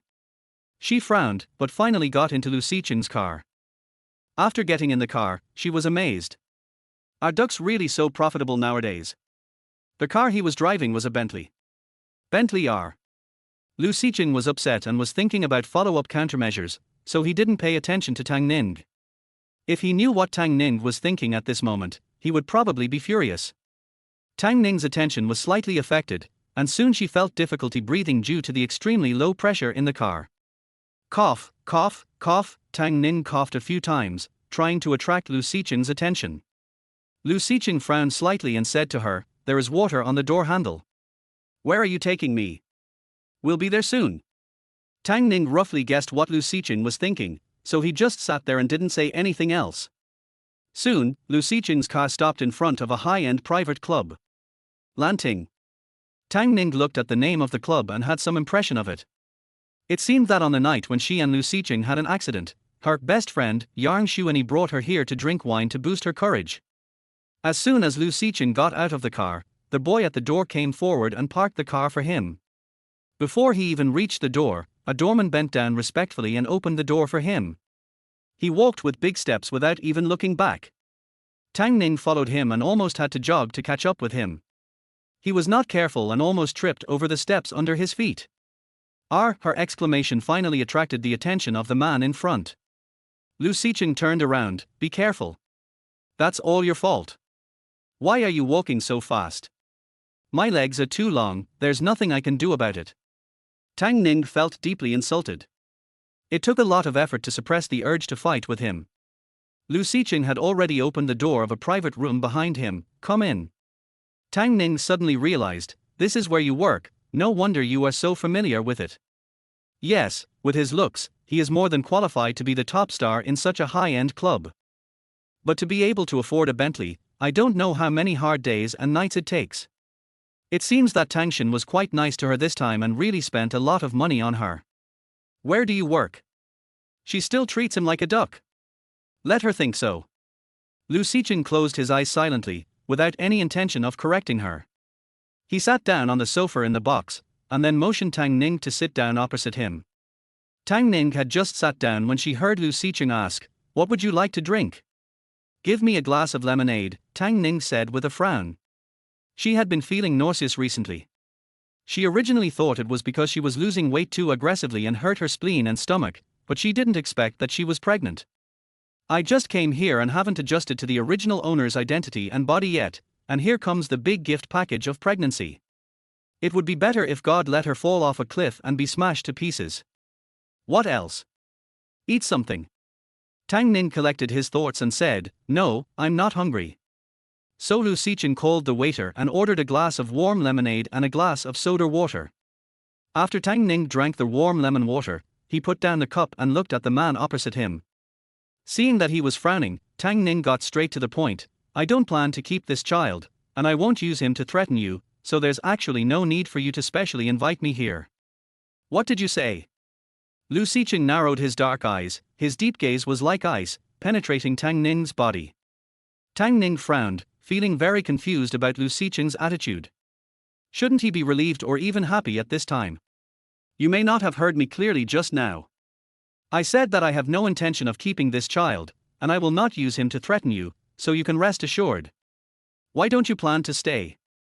Lu Sicheng opened his thin lips, and his cold gaze fell on Tang Ning again, which startled Tang Ning. What do you mean?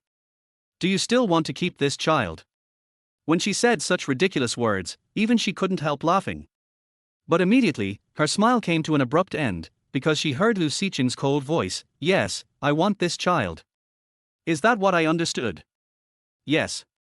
Chapter 15 Critical Illness Notice. You're crazy. Tang Ning blurted out subconsciously. Seeing Lu Sicheng's deep eyes, without a trace of joking, she almost went berserk. No, why would you, a duck, want a child? Sorry, I don't mean to look down on your work, I'm just too shocked. She felt that the man in front of her was really crazy. If a man encountered such a problem, he would avoid it as much as possible, right? Having a child is a huge burden to him. It will also affect his market value. What on earth is this man thinking? This is my business. As long as you give birth to the child, you can ask for any conditions you want. I can satisfy you. Seeing that he said it so nonchalantly, Tang Ning was very angry. You make it sound so easy, but do you think this is a kitten or puppy that can be bought and sold at will after it is born? This is a child. It's a human life. I am responsible for him after I gave birth to him. Tang Ning shook his head vigorously and said very rationally, I can't agree to your request. I'm leaving first. You also said that this is a human life. Since it already exists, why do you make a unilateral decision? I am the child's father, so I also have half the right to decide. Knowing that he would be criticized and looked down upon by others when he was born, you still insisted on bringing him into this world. This is not loving him, it's just harming him. Tang Ning thought of himself and the original owner, and became more determined in this idea. My child will never be subjected to criticism or contempt. Although it has a light taste, it is undoubtedly strong. Tang Ning rolled her eyes at him. What kind of arrogant and cocky tone are you using? Do you think you are acting like a domineering CEO? And how can you guarantee anything? Who can tell what will happen in the future? If she really gave birth to the child, he would be her closest relative in the world who was connected to her by blood, and she would never let the child leave her. Don't worry about that. I will do what I say. All you have to do is tell me what I want you to do in exchange for giving birth to the child. Seeing Lu Sicheng so persistent, Tang Ning was puzzled. Why do you want this child? Can I ask why? No comment. You're not going to use my child to please some rich woman who's paying a huge sum to have a child, are you? In a flash, the advertisement on the telephone pole about a rich woman paying a huge sum to have a child suddenly appeared in Tang Ning's mind, and she blurted out. Lu Sicheng's eyes were deep and filled with guilt, but the aura around him had inexplicably become much colder. But seeing his expression, Tang Ning thought she was right, and immediately said angrily, You can have your own child with that rich woman, don't even think about having my child. You'd better give up as soon as possible. After Tang Ning finished speaking, she opened the door and walked out.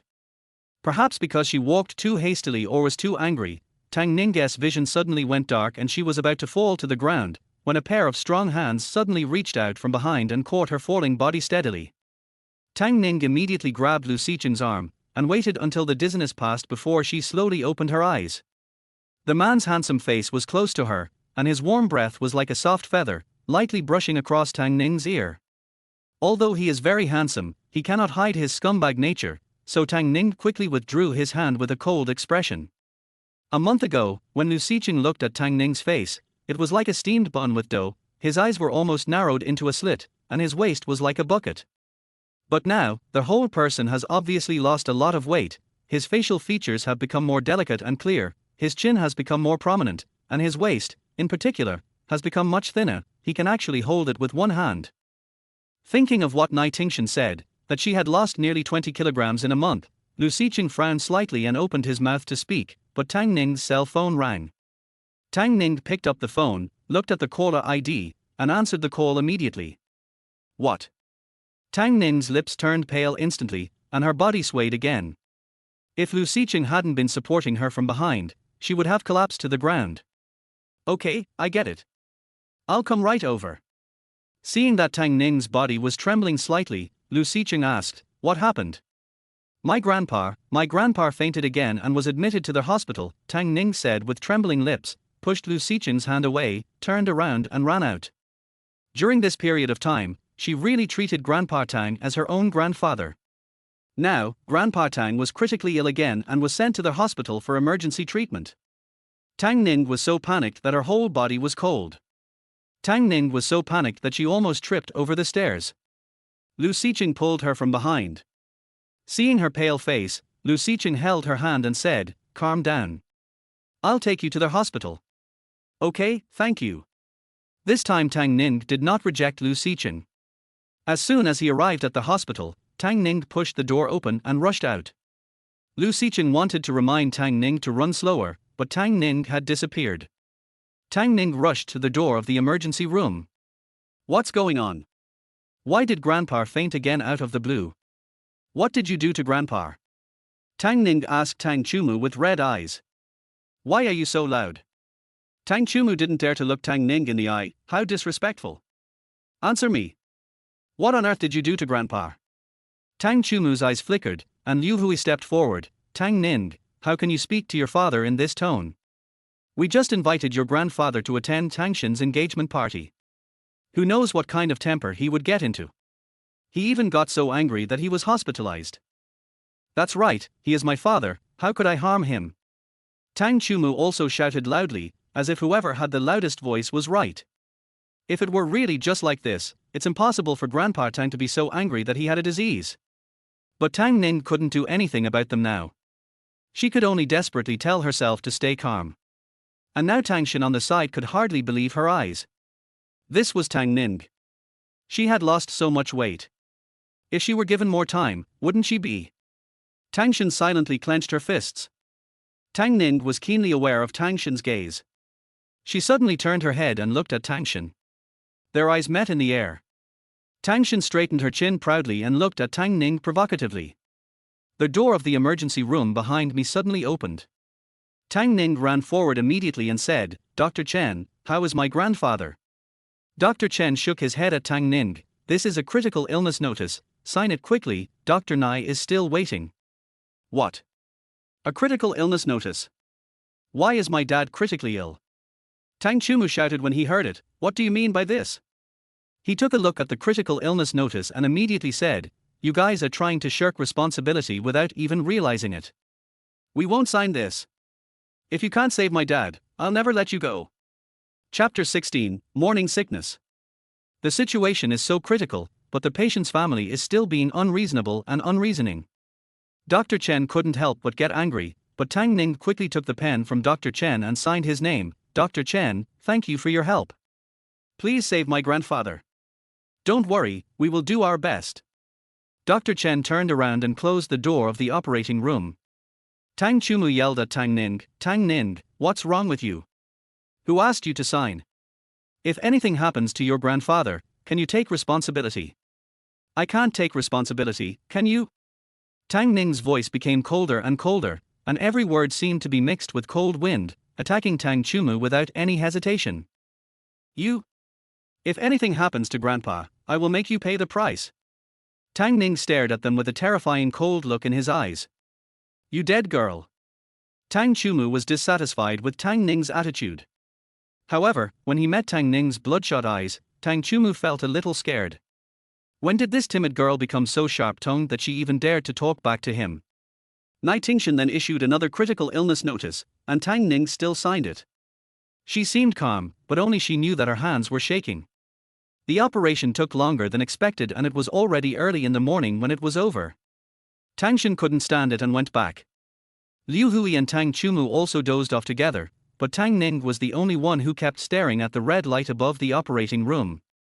It wasn't until the red light went out that Tang Ning let out a breath that he had been holding. The door of the operating room opened and Nai Tingshan walked out dragging his tired body. Dr. Nai. Nai Tingshan nodded at Tang Ning. Tang Ning had just let out half of the anger in her heart when she heard Nai Tingshan say, "But Tang Ning, you have to be mentally prepared." Tang Ning's figure swayed slightly. "Dr. Nai, even you have no way to help."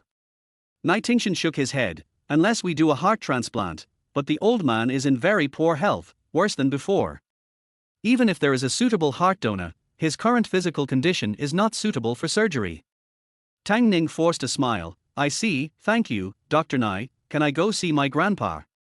"Yes, but not for too long." "Good." Mr. Tang was sent to the intensive care unit with tubes inserted all over his body.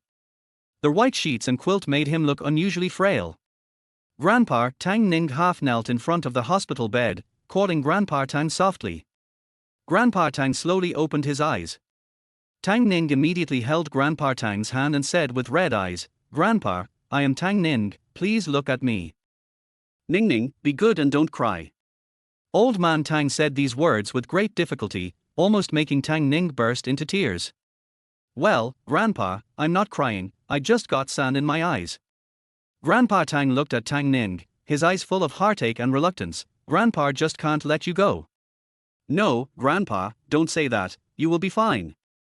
Tang Ning's tears rolled down uncontrollably. "Okay, Grandpa will be fine. Grandpa hasn't even seen my Ning Ning get married yet." "Grandpa, cough cough." Grandpa's voice was weak and he had difficulty breathing. Tang Ning hurriedly said, "Grandpa, please stop talking and have a good rest. I'll stay here to watch over you." Old Master Tang nodded with a pale face and closed his eyes heavily. One cannot stay in the intensive care unit for long, and after Grandpa Tang falls asleep, Tang Ning can only stay in the small room outside. It was not until the early hours of the morning that Tang Ning could no longer bear it and fell asleep on the table. But she slept very uneasily. Even in her sleep, tears kept slipping from the corners of her eyes, wetting her long eyelashes. A tall figure appeared silently beside her, and his slender fingers caught the tear that slipped from the corner of her eye, warm and salty. He was about to take his hand back, but she suddenly held his fingers and whispered, "Grandpa, don't go."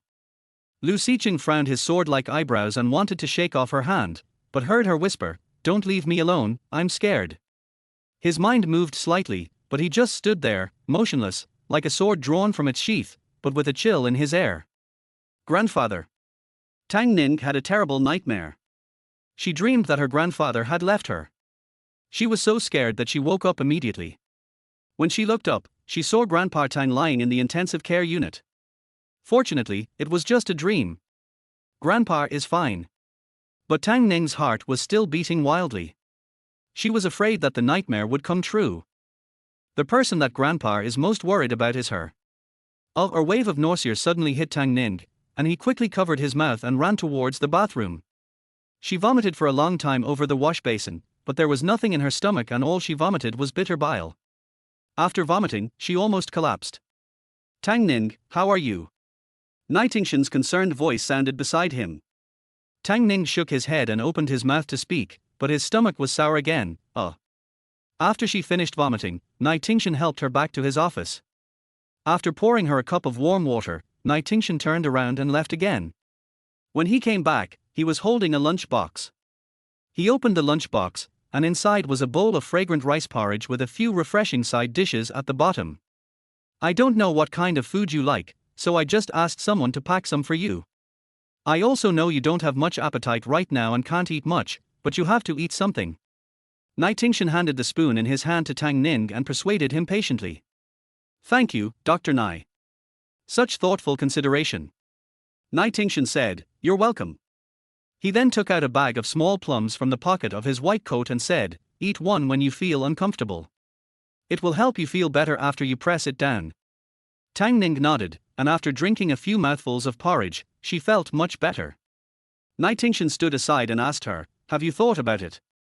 Tang Ning paused holding the spoon.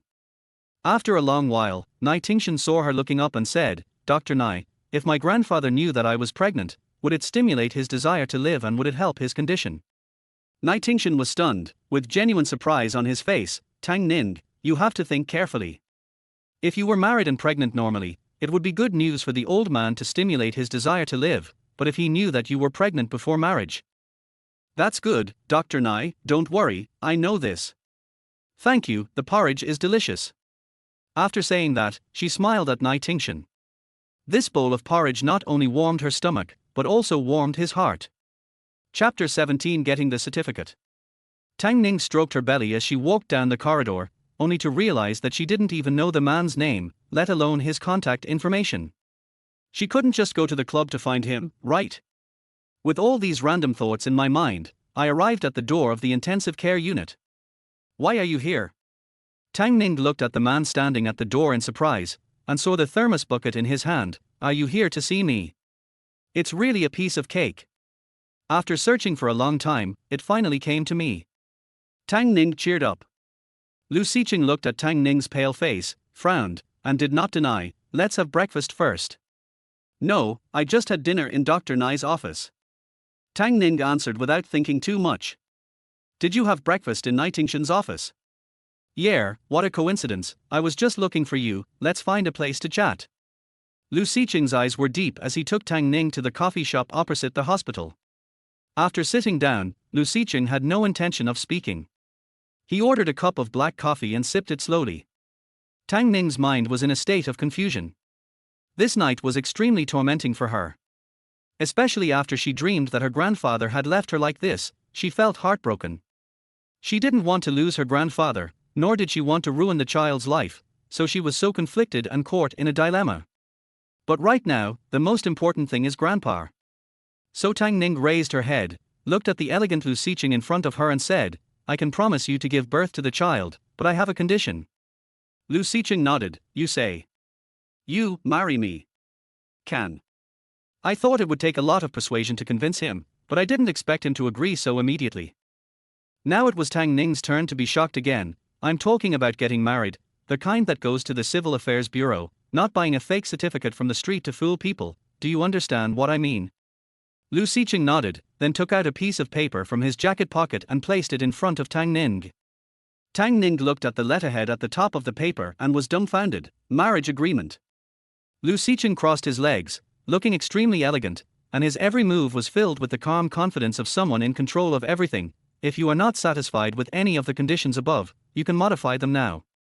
He also placed a black signing pen in front of Tang Ning. Tang Ning looked at the marriage agreement in front of him with mixed feelings. This person really came prepared. Did you know for sure that I would agree? Lu Xiqing never did meaningless things that wasted time, so he did not deny it. I will make you agree.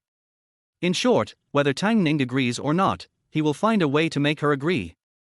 So arrogant and overbearing. Tang Ning was so angry that he turned around and wanted to leave. Don't be angry. Lu Xiqing said calmly, each tribe needs each other, and cooperation is a win-win situation. Isn't that good? Let's take a look at the agreement first. Lu Xiqing is really a master negotiator. With just one concise sentence, he suppressed Tang Ning's anger. The agreement in front of me only has a few simple clauses, and two of them are short. First, he would cover all expenses during Tang Ning's pregnancy, and provide 100,000 yuan in nutrition and living expenses every month. After the child is born, whether Tang Ning wants to leave or not, he will not interfere. If Tang Ning chooses to leave, he will compensate her with 5 million yuan. Article 2, during the marriage, both parties shall not interfere with each other's life. Article 3, blank. Article 4, blank. What do you mean? Lu Xiqing pointed at the pen beside her and said, you can add the third and fourth items as you like. If you think it's not enough, you can add the fifth and sixth items. Are you so extravagant? Aren't you afraid that I might ask for half of your wealth? You can add it if you want. I don't want your hard-earned money. Tang Ning muttered, picked up the pen, and added a sentence after his second point. Article 2, during the marriage, both parties shall not interfere with each other's lives, but when necessary, they must cooperate with each other unconditionally. Article 3, they are not allowed to disclose the news of their marriage to irrelevant people at will. As for the fourth one, I'll leave it blank for now. I'll add it when I think of it. Is that okay? Without saying anything, Lu Xiqing picked up a black pen and signed his name, then pushed the agreement in front of Tang Ning. It's your turn. Seeing that he signed so readily, Tang Ning hesitated. Why did he feel like there was a big trap waiting for him to jump into? Any other questions? You don't really want to use my child to please some rich woman, do you? No. Lu Xiqing's temples throbbed a few times. He took a deep breath and said, "You have a grandmother who is about the same age as your grandfather. She wants to hold her great-grandson. So that's how it is." Tang Ning suddenly realized, this was easy to understand. With his current job, it is indeed not easy to find a girl from a good family to marry and have children. Everyone is doing it for their grandparents, so Tang Ning finally signed his own name.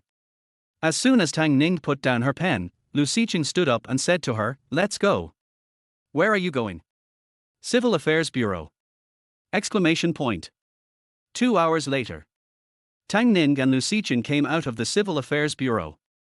The bright sunshine outside made Tang Ning dazzled. She looked down at the bright red notebook in her hand, then glanced at the handsome and serious man beside her. Tang Ning felt as if she was in a dream. Is she married? The incredibly handsome man next to her is her husband? No matter how you look at it, she's making the profit. Tang Ning was still lost in thought.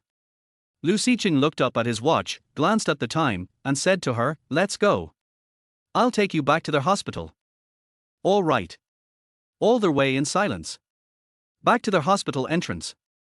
Tang Ning said goodbye, opened the car door and got out. Unexpectedly, Lu Xiqing also got off the car.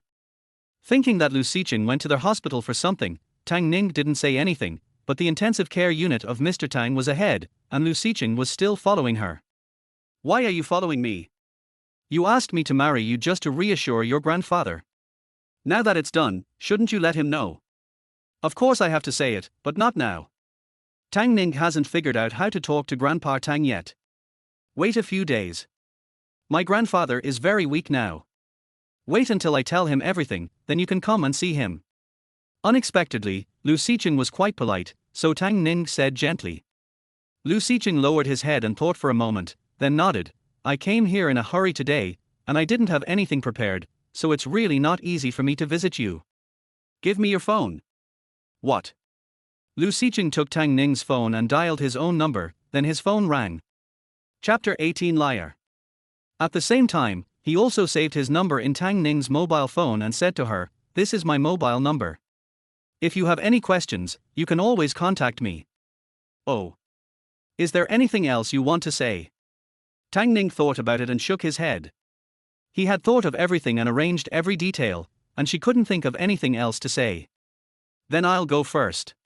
Lu Xiqing looked calm and said in a businesslike tone, "Take care of yourself." After saying that, he turned and left. Tang Ning curled her lips, knowing that what he actually wanted to say was to take good care of his own children. Thinking of his indescribable expression at that time, Tang Ning could also imagine how he felt now. If it weren't for the child in her belly, he probably wouldn't even want to look at her for another second. Just talking about the child, Tang Ning felt an indescribable sense of guilt in her heart. If it weren't for her grandfather, she would never have kept the child. She gave birth to this child but couldn't give him a complete home. Tang Ning felt very sorry for him. But she felt so reluctant to abort the child, and hoped that the birth of this child would save her grandfather from danger. After staying in the intensive care unit for 3 days, Mr. Tang was finally transferred to the general ward. But now his complexion is obviously not as good as before, and he always looks very weak. Liu Hui has been very attentive these days. Every morning, she would come to visit Grandpa Tang with breakfast prepared at home. Old Master Tang didn't want to see her, but in order to allow Tang Ning to have more time to rest, he was patient and didn't chase her out. These past few days, Tang Ning couldn't eat or sleep well because of taking care of him. His face was pale and he looked sick, as if he was ill. Tang Chumu and Liu Hui came together today, and Liu Hui brought breakfast as usual. But I didn't expect that what I brought today was fish porridge. As soon as the lid of the thermos bucket was opened, the aroma of fish porridge spread everywhere, with a faint fishy smell in the aroma. Tang Ning felt nauseous when she smelled the smell. She covered her mouth and ran out immediately, feeling uncomfortable. Ning, old Master Tang wanted to get out of bed anxiously. Tang Chumu quickly stopped him. "Hey, Dad, what are you doing? The doctor said you can't get out of bed and walk around. You have to lie down and rest. Get out of the way, I want to go see Ning." Old Master Tang was so angry that he pushed Tang Chumu's hand away. I don't need your help. Dad, can you please stop being so stubborn? Tang Chumu had no choice but to tell Liu Hui, you stay here with Dad. I'll go see that damn girl. Who are you calling a dead girl? Okay, Dad, I'll go see your precious granddaughter, you lie down quickly.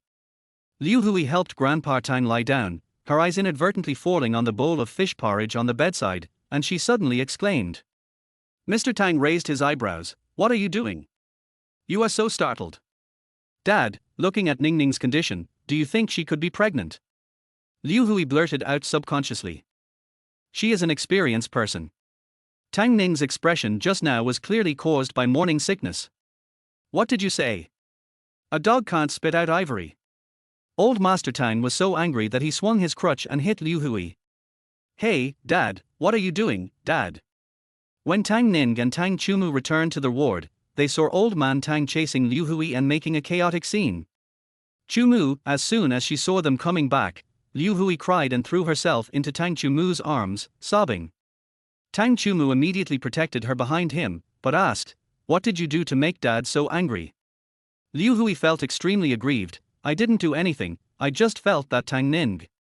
Liu Hui looked at Tang Ning's belly, and there was nothing else to be seen there except a round swimming ring. What do you think happened to Tang Ning? Tang Chumu asked. But Mr. Tang would not allow them to talk about Tang Ning in front of her. Go away, I don't want to see you, get away from me. Dad.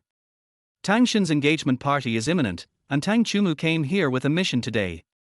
If Grandpa Tang doesn't attend Tang Shin's wedding, how can Tang Shin hold her head up in my husband's family in the future? But Mr. Tang had no intention of giving them any chance to speak and insisted on taking action himself to drive them out. Grandpa, it's okay, don't be angry anymore. Tang Ning quickly pulled Grandpa Tang, don't let yourself get hurt by being angry. This is outrageous. Old Master Tang was so angry that he swung the crutch in his hand and accidentally knocked Tang Ning's bag to the ground. The contents of the bag fell to the ground in an instant. When Mr. Tang lowered his head, he saw a small red notebook dropped in front of him, and he almost stepped on it. The 3 big, bright words on the marriage certificate were exposed to his sight. Tang Ning was stunned. She never expected such an unexpected thing to happen. Grandpa Tang Ning bent down to pick up the notebook, but it was too late. Ning Ning, give me the things. Tang Ning had no choice but to hand over the little red notebook silently. When Mr. Tang opened the little notebook and took a look, he almost fainted. Grandpa. Tang Ning was so scared that he hurriedly helped Grandpa Tang to sit down on the bed. She and Lu Xichin got a marriage certificate to stimulate Mr. Tang's desire to survive, not to stimulate him to send him away as soon as possible. Old Man Tang covered his chest, obviously he was so angry that his heart hurt. Tang Ning quickly took the quick-acting heart pills and asked the old man to take them. After a long time, the pain on Old Man Tang's face was slightly relieved. He held the little red notebook in his hand and asked Tang Ning, Ning, what is going on? Tang Ning half knelt in front of Mr. Tang and said, Grandpa, I didn't mean to hide it from you. I have been trying to find a suitable opportunity to tell you these days. Why? Could it be that what Liu Hui said is true? Are you really? Old Master Tang's gaze also fell on Tang Ning's belly. Tang Ning finally understood why Grandpa Tang was so angry and drove the person out. It turned out that it was because Liu Hui noticed that something was wrong with her and gossiped about her in front of Grandpa Tang. But Mr. Tang was wholeheartedly protecting her and didn't believe what she said at all. Only now. Looking at Tang Ning's expression, how could Grandpa Tang not understand? Ning, you are so confused. How old are you? No, Grandpa doesn't agree to this. Grandpa Tang said excitedly, how can you decide your lifelong events so casually? Do you know who the other person is? What if he is a liar? No, Grandpa, he's not a liar. Chapter 19, Little White Face. How do you know he's not a liar? Would a liar have those 2 words written on his face? If he's not a liar, how could he trick you into getting married with him so quietly? The more Mr. Tang thought about it, the more he thought it made sense. He became more and more excited as he spoke, and from this photo, you can tell he's a gigolo. Ginger is indeed more spicy when it is old. Tang Ning didn't expect that Old Man Tang was so discerning and could see through Lu Xichin's true nature at a glance. Isn't he just a gigolo? But Tang Ning could only bite the bullet and said, Grandpa, things are not what you think. I was the one who suggested getting the marriage certificate. You brought it up. Grandpa Tang's eyes widened. Why? Because you're pregnant. Why didn't you tell Grandpa earlier about such an important matter? Why did you take the initiative? Grandpa, don't you like this child? Nonsense, how could Grandpa not like this child? Grandpa dreams of you getting married and having children. Now that your wish has come true, aren't you happy? Grandpa was going to leave you in the hands of someone he could trust. How can you expect Grandpa to be happy now? Old man Tang closed his eyes, obviously suffering a heart attack from anger. Grandpa, you haven't even met him, how do you know that he makes you worried? Tang Ning didn't know why, but she was quite confident in Lu Xiqing. She thought that her grandfather would definitely feel reassured after meeting him. Ning Ning, do you like him so much? The most important thing when we look at people is their character, not just their appearance. Tang Ning nodded vigorously. Grandpa, what you said makes a lot of sense. How about you meet him and inspect him in person? What do you think? The certificate has been obtained and the baby is pregnant, what else can Mr. Tang say? He sighed and said to Tang Ning, then let's meet him first. But Ning Ning, let's be frank. If this person is not a good person, we can't joke about our lifelong happiness, understand? Grandpa can also afford to raise this child. I see. Thank you, Grandpa. Hearing that Grandpa Tang was so considerate of her, Tang Ning felt really happy. Call the phone and tell that brat to come over here right now. 5 days have passed since the last meeting with Lu Xiqing. Fu Qingxi was originally confident and certain that she was Lu Xiqing's best choice. But as time went by, Lu Xiqing had not made any move, which made Fu Qingxi become uncertain. So this noon, she came to the downstairs of Lu Xiqing's company and asked Lu Xiqing to have lunch together. I just happened to be doing some work nearby, and since it's time for lunch, I thought I'd ask you out for dinner.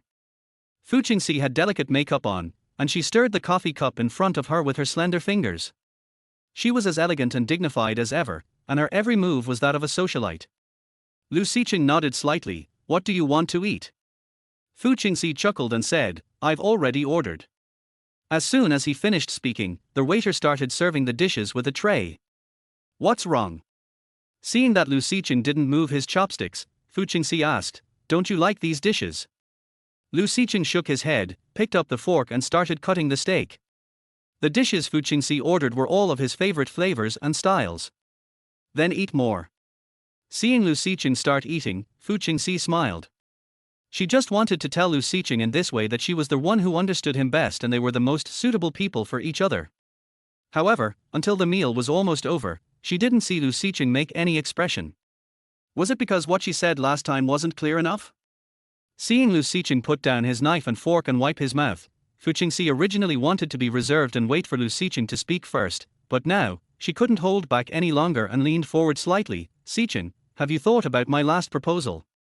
Her eyes were bright and she looked at Lu Xiqing with great anticipation, but her slightly clenched fists revealed her nervousness. Lu Xiqing nodded and said to her, Qingxi, you know me very well. Sometimes I even feel that you know me better than I did before. For example, the flavors and dishes he likes in front of him. Isn't this good? Understanding each other can avoid a lot of conflicts and frictions. But looking at you, I seem to see myself. Fu Qingxi was startled, and her face turned pale instantly. She was also a smart person, and Lu Xiqing's words were enough for her to understand what he meant. Lu Xiqing is decisive and ruthless in the business world, but Fu Qingxi grew up with him, and the Lu and Fu families are also old friends. Lu Xiqing doesn't want to hurt Fu Qingxi, so he said, Qingxi, we are too similar, like mirrors of each other. I am not the right person for you. Although Lu Xiqing rejected Fu Qingxi did not intend to give up. You haven't even tried, how do you know we are not suitable? Xiqing, as long as you are not married, I will not give up. Lu Xiqing didn't expect Fu Qingxi to be so persistent. He frowned and said, Qingxi, I have already. Just as I was about to say the word married, the cell phone next to me rang.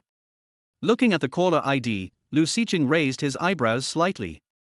Ever since we parted in the hospital that day, that woman hasn't contacted me for so many days. If someone calls me on his own initiative, there must be something going on. Although Fu Qingxi appeared calm, Lu Xiqing's rejection undoubtedly frustrated her self-confidence and made her feel very embarrassed. When she saw his cell phone ringing, she took the opportunity to say, Xiqing, if you have something to do, go ahead and do it. I'm leaving now. We'll contact each other later. In a hurry, I felt as if I was running away in a panic.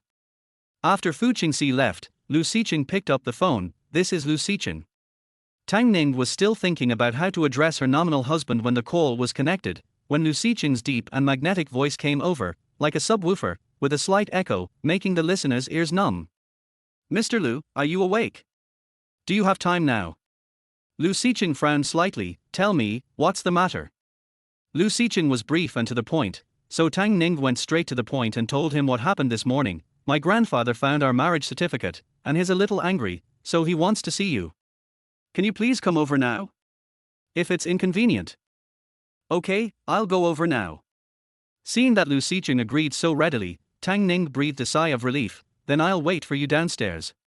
When Lu Xiqing left the restaurant, Shen Yi was already waiting for him at the door. Boss Lu, let's go to the suburbs now.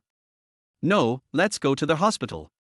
Lu Xiqing interrupted Shen Yi and said calmly, say sorry to President Jiang and make an appointment another day. Chapter 20, Girls Can't Stay. Mr. Lu, you managed to get Mr. Jiang with great difficulty. Lu Xiqing glanced at him indifferently, and Shen Yi immediately shut his mouth. But he really didn't understand what had happened that could make Lu Xiqing stand up Mr. Jiang, whom he had finally made an appointment with after 5 or 6 attempts. Following Lu Xiqing's instructions, Shen Yi drove Lu Xiqing to the hospital. On their way, passing by a shopping mall, Shen Yi heard Lu Xiqing say again, stop the car.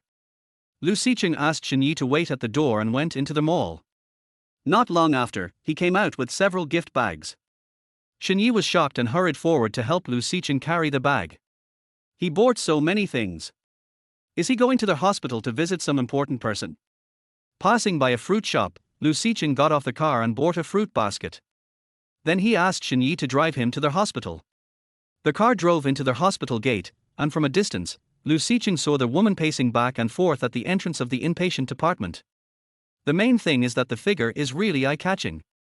Seeing Lu Xiqing's car coming, Tang Ning originally wanted to step forward, but after seeing through the windshield that the driver was not Lu Xiqing, Tang Ning not only did not step forward, but took 2 steps back.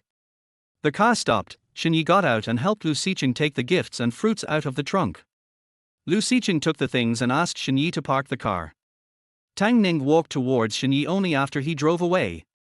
Lu Xiqing looked at Tang Ning's actions and pursed his lips. What are you doing? Nothing. I'm just afraid your friends will laugh at you. My grandpa just wants to see you. Why do you bring so many things? Lu Xiqing frowned slightly, basic courtesy. Then let's go quickly. Grandpa must be waiting anxiously. By the way, let me tell you, if my grandfather asks you what you do, just say you work in a company. Tang Ning looked at Lu Xiqing, who was dressed in a suit and tie. It wouldn't be an exaggeration to say that he is the CEO of a listed company, right? TSK. And more. There were obviously a lot of things to explain, but when the time came, Tang Ning felt his mind was in a mess and he didn't know where to start for a moment. He talked a lot and the two of them had already arrived at the door of the ward. Looking at the door of the ward in front of him, Tang Ning was as if facing a great enemy, and gave instructions for the last time. You will act according to the situation later, but you must not let Grandpa know what you do, understand? In fact, Tang Ning also knew that the truth could not be hidden. After all, Lu Xiqing was found by Tang Shen with money. When Tang Shen knew about their marriage, she would definitely tell grandfather Lu Xiqing's true identity. However, grandfather was not in good health now, so it was better to keep it a secret for the time being. Later, she would want to persuade Lu Xiqing to mend his ways and find a proper job as a long-term solution. Tang Ning wanted to say a few more words, but Lu Xiqing had already raised his hand and knocked on the ward door, so she had to swallow the rest of her words. In the ward, Mr. Tang changed into his own clothes and sat on a chair with a cane, looking serious and dignified. As soon as he saw Lu Xiqing coming in, he looked him up and down with a critical eye. He is about 1.8 meters tall, with broad shoulders and a narrow waist, and a slender and upright figure. He is wearing a low-key and simple white shirt and black suit, but his dignity and deep aura cannot be concealed. No matter how picky Mr. Tang is, at least in terms of appearance, Lu Xiqing is impeccable. Such a man. Ning, Grandpa wants to eat Jinja's Mung Bean crisps.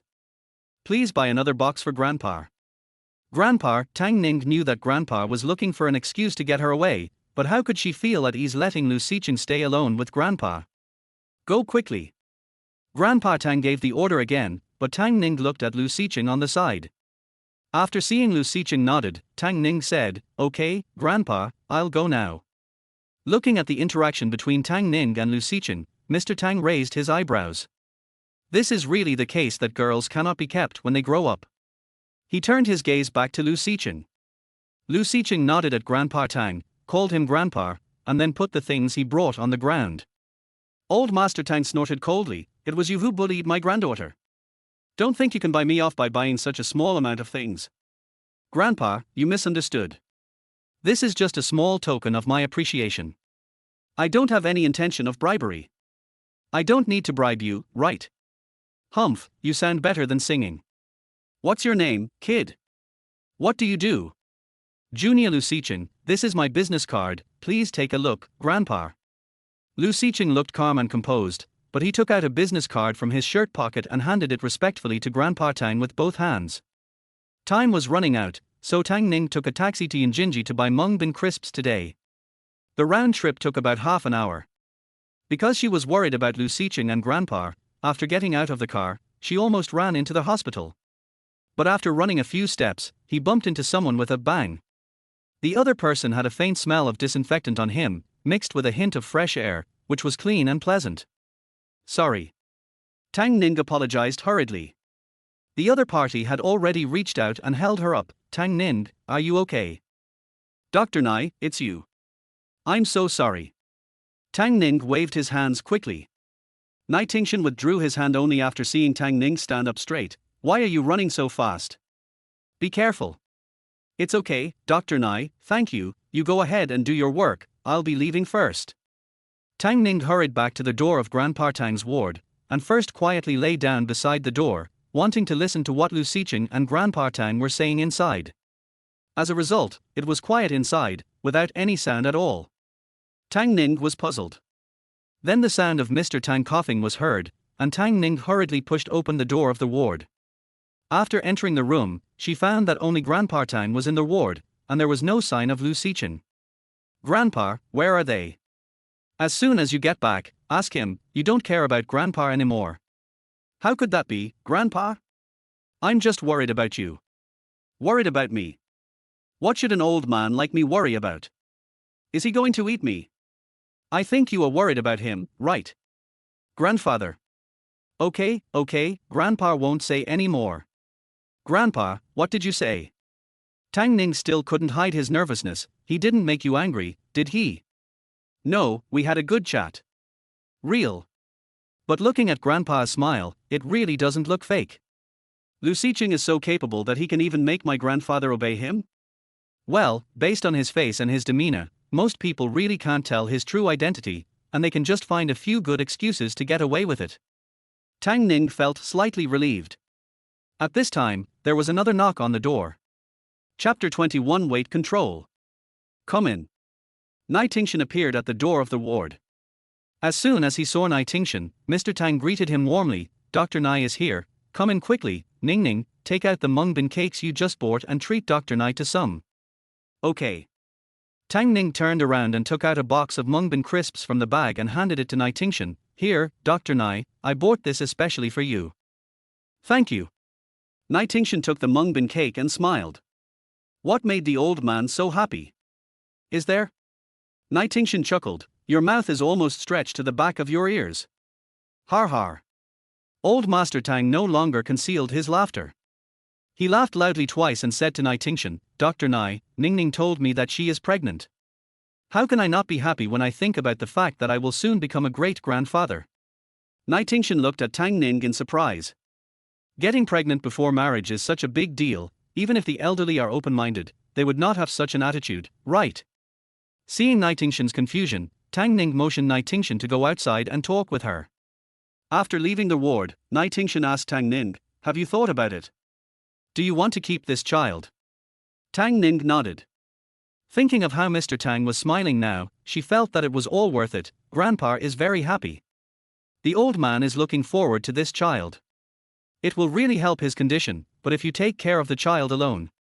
She could hide it from others, but Nai Tingshan was her and her grandfather's savior, so Tang Ning told him the truth. Dr. Nai, I haven't had the chance to tell you yet. This is the decision I made after discussing with the child's father. The child's father? Your fiancé? It's not him. And we've already got the marriage certificate. Have you got the certificate? Ever since he met Nai Tingshan, he always seemed to be confident and in control of everything. This was the first time Tang Ning saw him look shocked. She chuckled, yeah. Sorry, I just think it's too sudden. Nai Tingshan said after controlling his expression. Tang Ning still kept smiling. I know, it is indeed a bit sudden. Does the old man know? Tang Ning nodded slightly. I see, Grandpa has already met him just now. So that's how it is. No wonder the old man is so happy. Since Mr. Tang has met him and he is the one he approves of, it means that the other party should be an excellent and responsible person. Otherwise, Mr. Tang would not be able to trust Tang Ning to him. Congratulations. Nai Tingshan said. Thank you, Dr. Nai, for helping me and Grandpa so much. This is my job. No need to thank me. Since you have decided to keep the baby, you have to go for a checkup. Go to the gynecology department to get a prescription first. Tomorrow morning, you can draw blood to check the baby's development. Okay, I'll go now. Early the next morning, Tang Ning went to the blood drawing area to have blood drawn. Mr. Tang was worried and insisted on going with her. Unable to persuade Grandpa Tang, Tang Ning had no choice but to go along with him. After Tang Ning finished having his blood drawn, the two of them went to the cafeteria downstairs to have breakfast together. They say people feel refreshed when good things happen to them, and that probably refers to Grandpa Tang. His physical condition today is obviously much better than before. After breakfast, he took a walk downstairs with Tang Ning. Then the two of them went back upstairs to get the test results and took them to see the doctor. Director Liu, could you please help my granddaughter take a look at the child's condition? Grandpa Tang couldn't wait to ask as he entered the clinic. Lu Qingwan nodded at the two of them, motioning Tang Ning to sit down first, then took the report from Tang Ning's hand and looked at it, then nodded. Looking at the doubling of HCG, the baby is developing well, but your progesterone is a little low. Director Liu, what should we do? Old Master Tang looked anxious. Lu Qingwan smiled and said, Don't worry, old man. I'll prescribe some progesterone for her to replenish her progesterone. The pregnant mother also needs to supplement folic acid to help the baby's development. Okay, Director Liu, I'll leave my granddaughter in your care. Old Man Tang said with a grateful look on his face. Director Liu first prescribed progesterone and folic acid for Tang Ning, and then explained the precautions to Tang Ning. She said, it is not easy for you to conceive with your physique. Maybe this child is destined to be with you, but being too fat is not good for your health and will also affect the fetus in your belly. So what you need to do next is to control your weight and have regular prenatal checkups. Given your current physical condition, it is best not to gain weight during the entire pregnancy, otherwise it will be a great burden on your body in the later stages, and it will also easily cause various pregnancy complications, such as gestational diabetes, pregnancy-induced hypertension, etc. However, now is pregnancy. If the nutrition is not enough, it will not be good for the development of the child, so you'd better have a balanced diet. I have a pregnancy menu here for your reference. Okay, thank you Dr. Liu, can I do some exercise then? Of course appropriate exercise is possible and very necessary, but you still have to do it within your ability, especially in the first 3 months. You can't do strenuous exercise. After 3 months, you can increase the amount of exercise according to your body's condition. This is not only good for you and your baby, but also good for the birth. Okay, Director Liu, we've got it all written down. Old Master Tang was so serious that he almost took out a small notebook to write it down. If there's nothing else, we'll leave first. As the two were about to leave, they heard Lu Qingwan saying, by the way, the first 3 months are the dangerous period, so it's best not to have sex. Tang Ning's face instantly turned red with embarrassment and she quickly left the doctor's office. She asked Mr. Tang to go back to the ward first, and she went to the pharmacy downstairs to get the medicine. In Grandpa Tang's ward, Tang Chumu was getting a little impatient and paced back and forth. Tang Shen also lost her patience and complained, Dad, we have been waiting for so long. When will Grandpa come back? Seeing Tang Chumu and Tang Shen standing in the ward, Mr. Tang's smile faded. What are you waiting for me for? Grandpa, you're back. Seeing Grandpa Tang coming back, Tangshan immediately smiled, ran over and held his arm and said, "This Tang Ning is really something. How can I take you around when you are not well yet?" "Yes, Ning Ning is not good. Ning Ning only stays in the hospital to take care of me every day without taking off her clothes. You are good and filial. If nothing happens, you won't see her for 10 days or half a month." When Tangshan heard what Grandpa Tang said, she suddenly looked embarrassed and a little at a loss. "All right." Mr. Tang's face darkened, he pulled his hand back, and sat on the edge of the bed. "Stop beating around the bush, tell me what you want from me." "Grandpa," Tangshan's eyes turned red, "what are you talking about? You are my grandpa, can't I come to see you?" Chapter 22 Green Tea Bitch. "If you really come to see me, then I welcome you. Now that you have seen me, you can leave without any worries." Upon hearing this, Tangshan anxiously winked at Tang Chumu. Tang Chumu looked at Old Man Tang and said, "Dad, no matter what, Tangshan is your granddaughter, you can't just favor Tang Ning. Tomorrow is Tangshan and Ziyang's engagement party, you have to attend no matter what. I told you I'm not going." "Dad." Tang Chumu raised his voice and said, "Why are you so stubborn? We are old friends with the Jiu family. We have been friends for so many years. Do you have to let Tang Ning marry Ziyang to be satisfied? If it's Tangshan, you can't stand it. Through this incident, can't you see clearly what kind of person Jiu Ziyang is? Are you willing to push your daughter into the fire pit?" The anger that Mr. Tang had suppressed with great difficulty rose again. Suddenly, Tangshan bent her knees and knelt in front of Grandpa Tang. "Tangshan, what are you doing?" Both Mr. Tang and Tang Chumu were shocked. "Get up first." Tangshan tearfully said, "Grandpa, tomorrow is my engagement party. If you don't attend, the Jiu family won't recognize me. Even if Ziyang and I are engaged, I won't be able to raise my head in the Jiu family. I know you prefer Tang Ning, but I ask you to help me this time because I'm also your granddaughter. If you don't agree, I won't get up."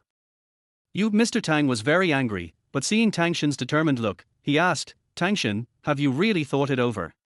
Do you regret getting engaged to Jiu Ziyang?" Tangshan nodded vigorously, with a firm attitude. "Yes, Grandpa, I don't regret it. I love Ziyang, and I want to marry him." "Okay, you guys go back." "Grandfather." "Dad." Outside the door, Tang Ning took the medicine and just returned to the door of the ward. He heard Mr. Tang say, "You guys go back, I promised that I will be there on time tomorrow night." "Really? Dad?" "Thank you, Grandpa. You guys go." Fearing that Mr. Tang would go back on his word, Tangshan stood up immediately after thanking him and left with Tang Chumu. Tang Ning hid in the stairwell not far away, avoiding the meeting with Tang Chumu and his daughter. After they left, she returned to Mr. Tang's ward. Mr. Tang sat on the bed and sighed. When he saw Tang Ning coming in, he immediately smiled again. "Ning Ning is back." Tang Ning nodded and said to Grandpa Tang, "Grandpa, I heard everything outside. I will go with you tomorrow." "No, Grandpa can do it alone." "No, don't argue with me. Let me go with you." How could she be willing to let Grandpa Tang go alone? Seeing Tangshan's eyes full of concern, Mr. Tang had no choice but to agree. "Okay, let's go together." "Good." The next evening, Yunshi Hotel. Tangshan and Jiu Ziyang's engagement party was held in the Fuguei Huakai banquet hall on the 5th floor of the hotel. Although it was an engagement, the ceremony was quite grand, with 88 tables set up. Tang Wanru and Liu Hui both wanted to save face, so they invited everyone they could. Inside the dressing room, the makeup artist is helping Tangshan put on makeup. Yang Xuani stood behind Tangshan, looking at the shy Tangshan in the mirror and complimented her. "Tangshan, you are so beautiful today, more beautiful than flowers. No wonder Jiu Ziyang loves you so much and wants to marry you." Hearing such praise, Tangshan's face was even more shy and proud. "Speaking of this, I have to thank you. Don't worry, if you follow me in the future, I will definitely not treat you unfairly." Yang Xuani was also very happy to hear Tangshan's assurance, and praised even more vigorously. "How can Tang Ning compare with you? You are the high and mighty colorful clouds, and she is the mud under the feet of others. You and Master Jiu are a match made in heaven." There was an infinite smile on Tangshan's lips. "By the way, Tangshan, will Tang Ning come today?" Yang Xuani asked. "She hasn't asked Tang Ning to return the money she lost last time." How can she still have the face to come after such an embarrassing incident? She's as fat as a pig, another bridesmaid, Ruby Liu, mocked. If I were her, I wouldn't even have the courage to go out. It makes me want to vomit just by looking at her. Liu Xinru is the daughter of Tang Shen's uncle, Liu Hu's eldest brother. She is only a few months younger than Tang Shen. Liu Hu's family is not well off, but since Liu Hui married Tang Chumu, Liu Hu's eldest brother and sister-in-law used Liu Hu's relationship to send their daughter to the same private high school as Tang Shen. Because they couldn't come up with so much money, Liu Hui secretly subsidized Liu Xinru's tuition and living expenses to her parents' home. Therefore, Liu Xinru's mother told Liu Xinru that she must have a good relationship with Tang Shen and follow Tang Shen's lead. After learning that Tang Ning's grandfather was partial to Tang Ning in every way and made Tang Shen suffer a lot of grievances at home, Liu Xinru protected Tang Shen everywhere and targeted Tang Ning without Tang Shen even saying anything, and bullied Tang Ning behind her back. Xinru, don't say that. She is my sister after all. Today is my and Ziyang's engagement party. If she can come, I would still welcome her. But if she really comes, I would be a little worried. After all, Ziyang used to be her fiancé. What if? Cousin, you are just too kind. Liu Xinru assured, don't worry, I'll take care of everything. I won't let that fat pig get close to my brother-in-law, let alone give her the chance to ruin your engagement party. Xinru, thank you. Yan Xuanyi stood behind Tang Shen, watching the sisterly love between Tang Shen and Liu Xinru, and felt a little nauseous. Tang Shen is such a green tea bitch. It was clearly her who stole Tang Ning's fiancé, but she turned the tables and portrayed herself as a wronged and pitiful person, letting Liu Xinru fight for her. There was a knock on the door. Liu Hui pushed the door open wearing a dark purple cheongsam and a necklace of round and smooth pearls around her neck. Although she is over 40 years old, Liu Hui has maintained herself very well and still has her charm. She wears a cheongsam that shows off her graceful figure. The high-slit cheongsam reveals her white thighs faintly as she walks, making her look graceful and elegant. Mom. Aunt. Aunt Liu. Tang Shen and the other two shouted separately. Liu Hu's eyebrows lit up with joy. She raised her slender wrist with a jade bracelet and smiled, Shinshin, it's almost time. Are you ready? Tang Shen nodded, stood up, and turned around. It's almost done, Mom, what do you think? She was wearing a bright red modified cheongsam today. The skirt was shortened to the knees. The buttons on the neckline were delicate and small, and there was a heart shape on the chest. She was delicate, beautiful and sexy. Her hair was tied up in a small bun with a few gold hairpins inserted in her hair. If she moved slightly, her head would sway, making her beautiful and charming. Chapter 23, Really Dare to Come. Liu Hui was amazed and said, very good, you are worthy of being my daughter. With this dress, you are really more beautiful than any other girl. Mom. Why are you shy? Mom is right. If Ziyang saw you like this, I guarantee he wouldn't be able to take his eyes off you. Liu Hui helped Tang Shen tidy up her collar and the gold hairpin on her head and said, let's go. It's almost time. We should go out to entertain the guests. Your grandfather should be here soon. Tang Shen nodded, took Liu Hui's arm and walked out. Liu Hui turned around and told Liu Xinru and Yang Xuanyi behind her, Xinru, Xuanyi, today is Xin's engagement party. You are her bridesmaids. Remember what I told you, okay? Don't worry, Aunt, I've remembered everything. I will definitely not let anyone ruin my cousin's engagement party. Yes, Aunt Liu, we know. Liu Hui nodded and said, that's good to know. If you two behave well, I will give you a big red envelope later. Outside the door, Jiyu Ziyang was already standing there in a suit and tie, his hair combed meticulously with gel. He stared at Tang Shen who was walking towards him, with a flash of surprise in his eyes. Liu Hui looked at Jiyu Ziyang's reaction and a satisfied smile appeared on her lips. Men are all the same. They can't move their legs when they see a beautiful woman. She handed Tang Shen's hand to Jiyu Ziyang and said with a smile, Ziyang, from now on, I will hand my precious daughter to you. You must treat her well. Don't worry, I will definitely treat Tang Shen well. Jiyu Ziyang couldn't wait to grab Tang Shen's delicate little hand and stroked it back and forth. Tang Shen had a shy look on her face and snuggled up to Jiyu Ziyang like a little bird. At this time, Tang Wanru, wearing a dark red cheongsam and carrying a handbag, came over. She said to Jiyu Ziyang and Tang Shen, the guests are here. Come with me to the gate to greet them. Tang Wanru brought Ji Yuxiang and Tang Xin to their hotel entrance. There was a three-dimensional poster of a pedestrian at the door, with a photo of Ji Yuxiang and Tang Xin. Judging from the photo, the two of them were quite a good match. The guests arrived one after another. Tang Wanru took the lead in greeting them, and then introduced Ji Yuxiang and Tang Xin to them. Guests usually say congratulations and praise Tang Xin. While Ji Yuxiang was greeting the guests, he held Tang Xin in his arms, and his hand was not idle either. Tang Xin leaned against Ji Yuxiang with a shy look on her face. After standing for most of the time, Tang Xin felt sore in her waist and back, and the smile on her face was a little hard to maintain. Tang Wanru was in the same situation, and her face felt like it was about to freeze. After stretching her facial muscles, Tang Wanru turned her head and looked at Tang Xin. Tang Xin, what's wrong with your grandfather? It's already so late, why hasn't he arrived yet? Tang Xin and Ji Yuxiang were flirting with each other. When she suddenly heard Tang Wanru's question, she didn't react for a moment and shrank into Ji Yuxiang's arms. Ji Yuxiang took the opportunity to hold Tang Xin in his arms. Mom, don't be so fierce. You scared Xin. Tang Wanru frowned as she watched the two flirting with each other, her face darkening. What are you doing in public?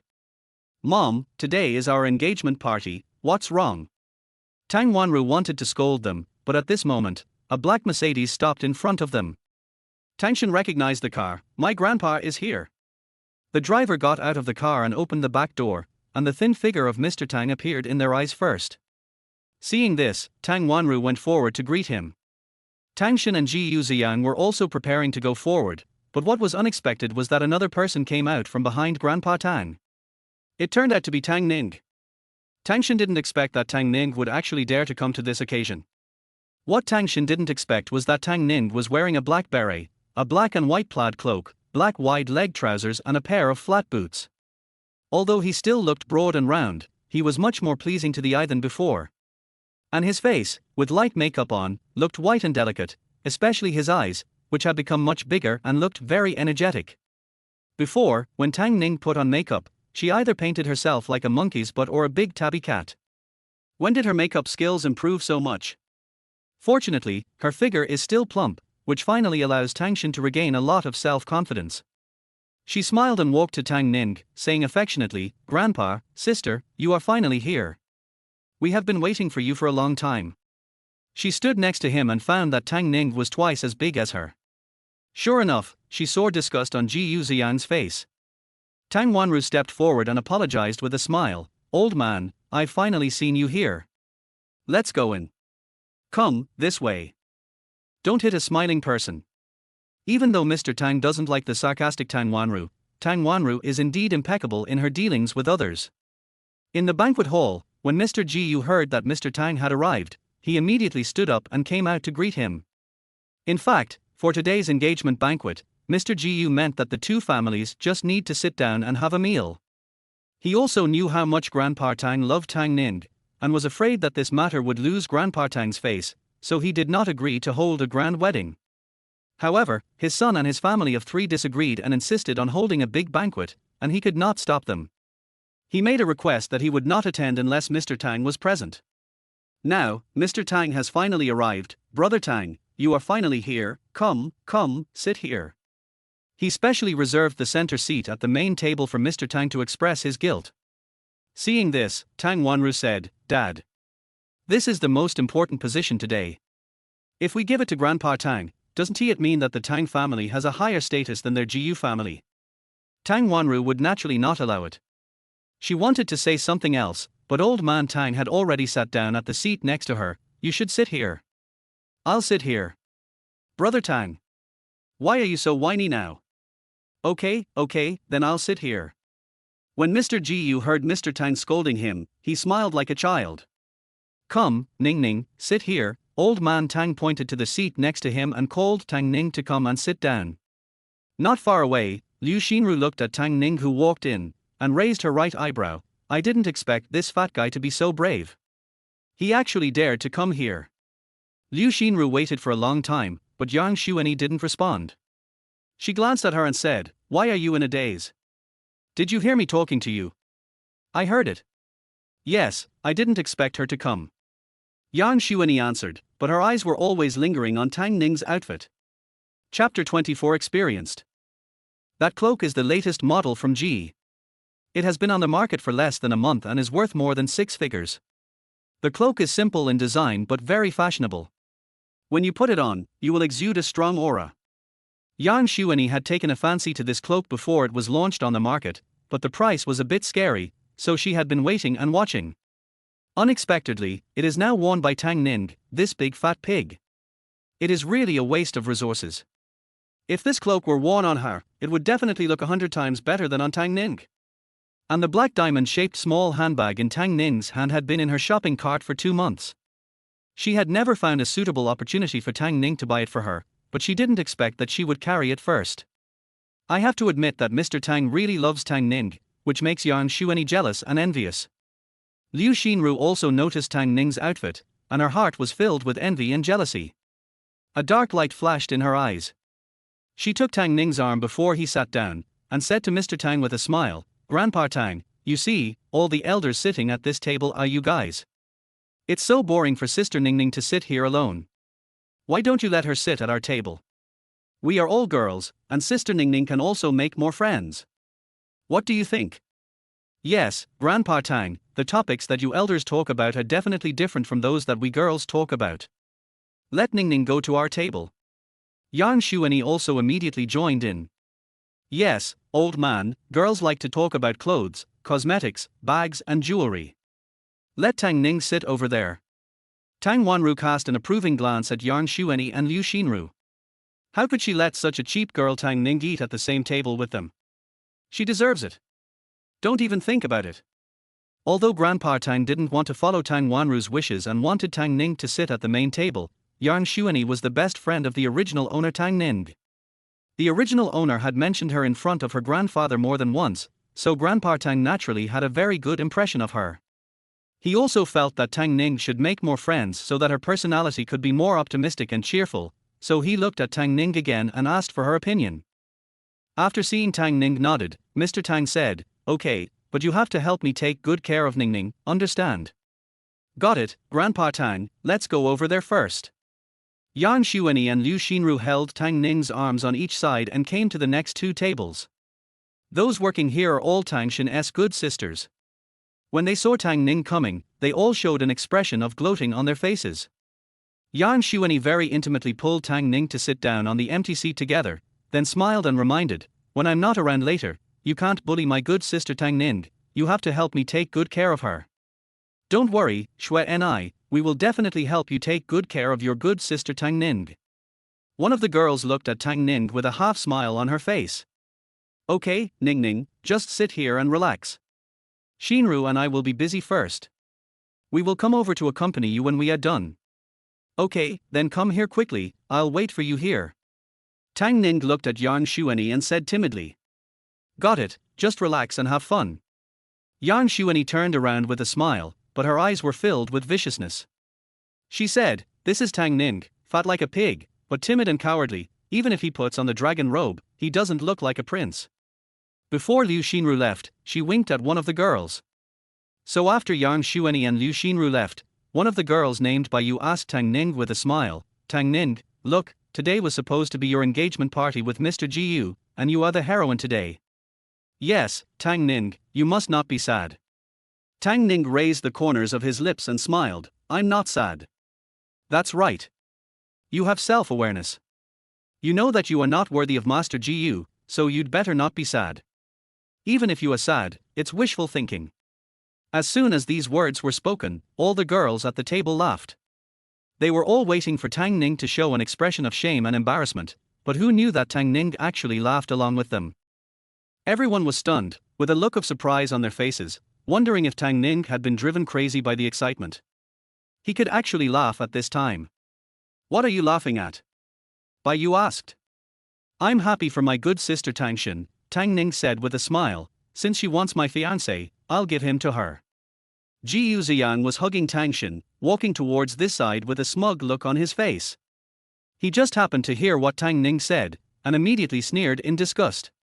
She spoke better than she sang. What about giving him to Tang Xin? It was obvious that he didn't want her. She really knew how to find a way out for herself. Really? Another girl named Xu Jingjing asked curiously, is that true? But we heard that you were caught having an immoral private life, so Mr. Gu insisted on breaking off the engagement with you. Yeah, I heard about it too. It was said that you called a prostitute from Lanting Club and were caught in bed with her. Upon hearing this, the other girls at the table all laughed softly, their expressions full of contempt. Tang Shen raised a smug smile and looked at Tang Ning, waiting for her to show a look of shame, but Tang Ning nodded slightly and said without any shame, yes, I have to thank my good sister Tang Shen. Thanks to her rich experience, she spent a lot of money to find the best one for me. She really has good taste. Next time, you can introduce good ones to other sisters. Tang Ning looked at Tang Shen generously. Tang Shen's smile slowly solidified at the corner of her mouth. She hurriedly looked at Ji Yuxiang beside her. Seeing that Ji Yuxiang's face had become gloomy, Tang Shen immediately scolded Tang Ning, what nonsense are you talking about? Who is more experienced? Don't slander me. Isn't it? The one you found for me is really great. Both her figure and appearance are first rate. Her skills are also very good. You must have tried it many times. Tang Ning looked at Tang Shen with a smile, and then his playful eyes fell on Ji Yuxiang on the side. So, who do you think is better, Ji Yuxiao or him? Tang Shen really didn't expect that Tang Ning would say such shameless words in public. The key point is that he poured such a huge basin of dirty water on her without saying a word. Ji Yuxiang's face darkened when he heard this. Tang Shen held his hand and said, Xiang, don't listen to her nonsense. I'm not that kind of person. Believe me. Really.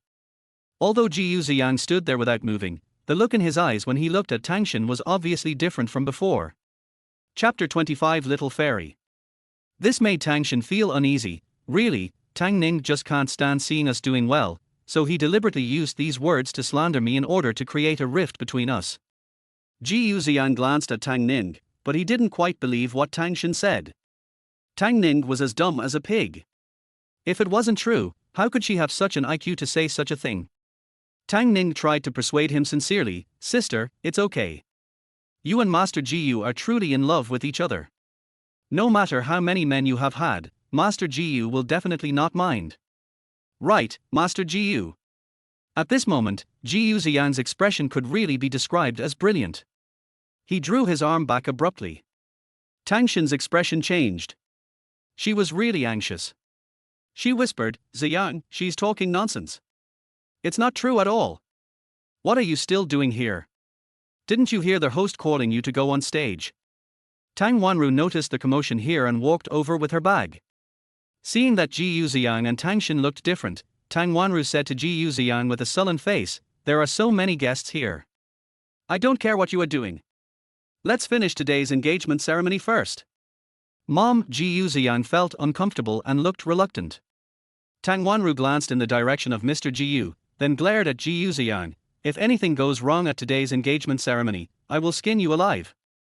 Mr. Jiyu originally did not agree with today's engagement ceremony. It was only after Mr. Tang finally arrived that Mr. Gu's face looked a little better. If something goes wrong now and makes Mr. Jiyu unhappy, he will definitely have opinions about them, especially Xiang. The Jiyu family is not like the Tang family, which only has 2 girls. The Jiyu family has 3 grandsons in total. Ji Yuxiang is the second child, with older cousins above him and younger cousins below him. It is not easy to win the favor of Mr. Jiyu. Ji Yuxiang's fiancée Tang Ning was already a laughing stock. Even though she had a temporary replacement, she was still ridiculed by them. If something unexpected happened again, who knows how they would be laughed at. Tang Wanru gritted her teeth and decided she would never do as they wished. Ji Yuxiang could only walk onto the stage with a stern face under Tang Wanru's gaze. Liu Hui and Tang Chumu sat at the main table, looking very proud. Tang Shen was going to marry into the Jiyu family and become a young lady. Some rich ladies who were usually difficult to make friends with just came over and talked to her, which made her feel very happy, and she even raised her chin a little higher unconsciously. The MC announced the start of the engagement ceremony. Liu Hui grabbed Tang Chumu's hand, more excited than if she were getting married herself. But when Ji Yuxiang and Tang Shen approached, she noticed that something was wrong with Ji Yuxiang. His body was stiff, there was no smile on his face, and there seemed to be a gloomy air between his brows. Although Tang Xin tried hard to keep smiling, her smile was obviously a little stiff. When Tang Wanru came back and sat down, she also looked unhappy. Liu Hui's heart skipped a beat and she wanted to ask Tang Wanru what had happened, but Tang Wanru was sitting opposite her, several people away, so she couldn't ask. She could only suppress her anxiety. The MC stood on the stage and told the touching love story of Tang Xin and Ji Yuxiang. Although the girls sitting at the same table with Tang Ning didn't want to listen, they all stared at the stage. Only Tang Ning picked up her chopsticks and started eating as soon as they came on stage. "Tang Ning, you are such a pig. Can't you wait for a few minutes?" Bai Yu lowered his head and saw Tang Ning eating as if no one was around. He couldn't help but mock him. Tang Ning's expression was indifferent. "Why should we wait? Isn't this food served on the table for people to eat? And now when she wants to eat, she really can't wait even a minute. Or are you not human?" Tang Ning added lightly. "Who are you calling inhuman?" Bai Yu raised her voice in anger. The eyes of the people at the table were all focused on Tang Ning, as if they wanted to eat her alive. How dare they say they were inhuman? Tang Ning, however, had a calm expression. He put down his chopsticks and swallowed the food in his mouth before saying, "Fairies, you are all fairies who don't eat fairies from the human world. I am a mortal and I get hungry easily." After hearing Tang Ning's words, all the girls at the table who had been glaring at Tang Ning were overjoyed. They couldn't help but smile, and their eyes turned friendlier when they looked at Tang Ning. Even Bai Yu couldn't find any words to continue to bully Tang Ning. After all, who doesn't like to be praised as a little fairy? Bai Yu raised his chin proudly. "You continue eating." After that, no one cared about Tang Ning anymore, but Tang Ning just ate some simple side dishes and put down his chopsticks without any appetite. Looking at Ji Yuxiang's gloomy face on the stage, a faint smile appeared at the corner of Tang Ning's lips. Although the engagement ceremony went smoothly according to the planned process, anyone with eyes could see that Ji Yuxiang was unhappy. Not long after the ceremony ended, Ji Yuxiang left on the pretext of having something to do. Yang Xuanyi took the opportunity to return to Tang Ning and praised her for her beautiful appearance today. While praising her, she turned her eyes to the black diamond-shaped bag that Tang Ning hung on the back of the chair. "Ning Ning, your bag is very beautiful, can I see it?" "Sure, take a look." Tang Ning handed the bag over generously. Yang Xuanyi couldn't wait to take the bag in her hands and caressed it lovingly. Brand name bags are great, both in texture and feel, they are first class. "It's really beautiful." Yang Xuanyi praised again, and then asked Tang Ning, "Do you think I will look good with this bag?" Normally at this time, as long as she asked Tang Ning this, Tang Ning would definitely nod vigorously and say, "It's nice. If you like it, I'll give it to you." As expected, Yang Xuanyi saw Tang Ning nodded again. "It looks good. If you like it."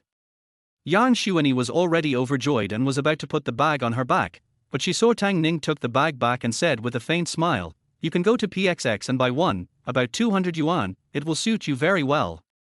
The skin on Yang Xuanyi's face was cracking inch by inch. On the way back, Tang Xin lay in Liu Hui's arms, crying breathlessly. Not only did her makeup get ruined, but she also ruined the cheongsam that Liu Hui had customized at a high price. Liu Hui was upset by Tang Xin's crying and pushed her away. "All right, stop crying. What happened between you and Ziyang? You were fine at the beginning. How did you make him angry?" "How could I make him angry? It's all because of that idiot Tang Ning," Tang Xin said with gritted teeth with a cat-like face. "Tang Ning? Did she seduce Ziyang?" Liu Hui blurted out, "That's not right. How could Ziyang be interested in her?" Chapter 26, Moving In. "That's not the case." Tang Xin sobbed and told Liu Hui what happened at the wedding banquet. When Liu Hui heard this, her face immediately darkened. "This little bitch. How unreasonable. How dare she throw dirty water on you?" Tang Xin burst into tears after hearing this, and Liu Hui's eardrums were buzzing with tears. "Still crying? Things have already happened. What's the point of just crying here if you don't want to find a way to solve it? So what do you think we should do now? It's all Tang Ning's fault. I'm going to tear her mouth apart." Tang Xin's face was filled with venom. "I'm going to tell Grandpa about this later. I want Grandpa to know that she is a scheming bitch." Liu Hui's eyes were gloomy, but she said, "What are you talking about? Do you think your grandfather can believe you just by your few words? He didn't agree with your engagement with Ziyang in the first place, and now this has happened. If you bring it to him, you will be the one who will be humiliated in the end. Then what should I do? Tang Xin's tears kept falling. Are you just going to let her bully me like this and do nothing about it? She is not bullying me at all, she is clearly slapping you in the face. She must be mad at Ziyang for getting engaged to me, so she deliberately tries to sow discord between us. How could I let that bitch bully you? But the most urgent thing now is to resolve the misunderstanding between you and Ziyang. As long as you can marry into the Jiyu family and become a young lady, why worry about not being able to deal with that bitch? Of course I would, but Although she wasn't as experienced as Tang Ning said, her first time was indeed gone. Men are like this, he doesn't care whether it is the second time or the 100th time. As long as it is not the first time, once the seed of doubt is planted, he will think you are promiscuous. Tang Ning's move was really vicious. Mom, you must help me think of a solution. Tang Xin shook Liu Hui's arm vigorously. Liu Hui felt dizzy from the shaking. I understand. Tang Ning took the car back to the hospital with Grandpa Tang. Halfway through the journey, Tang Ning realized that the route was wrong. Grandpa, this is not the way back to the hospital. Mr. Tang nodded. Grandpa, go home and get something. Tonight's engagement party ended in a bad mood. Looking at Mr. Tang's taciturn appearance, Tang Ning felt a little regretful that he should have ruined Tang Xin and Jiyu Ziyang's engagement ceremony. Grandfather. Grandpa Tang came back to his senses. Grandpa is fine. I told you long ago that Jiyu Ziyang is not someone worthy of entrusting your life to. They didn't listen to the old man and are suffering now. No matter what the consequences are, you have to bear them yourself and can't blame others. At the end, Grandpa Tang patted Tang Ning's hand again. My Ning Ning is still a good boy. She found a man as outstanding and responsible as Xiaolu. She has vision. Tang Ning didn't know what kind of magic potion Lu Xiqing had given to Grandpa that day. Anyway, in the past few days, Grandpa's words and deeds were full of love and praise for Lu Xiqing. She could only smile and nod. Old Master Tang looked at Tang Ning, his eyes full of relief. Ning Ning, you and Xiaolu are married now, so you should live a good life with him from now on. Don't worry, I will. Grandpa is not in good health right now, so I'm afraid I can't accompany you on many things. You're pregnant now, and Grandpa is worried about you being alone, so Grandpa discussed it with Xiaolu and decided to let you move in with him. Move in with him? Doesn't that mean living together? These words startled Tang Ning so much that he almost jumped up and hit the roof of the car. Yeah, you're married now, so shouldn't you live together? You'll need frequent prenatal checkups, so it'll be reassuring for your grandfather to have Xiaolu accompany you. What the old man said was reasonable, but that was for normal couples. As for her and Lu Xiqing, she had never thought of moving in with him. Grandpa, you said you discussed it with him and he agreed that I could live with him. Of course he agreed. You are a legal couple, and now you are pregnant with his child. He has to take the responsibility of taking care of you and your child. My body has almost recovered.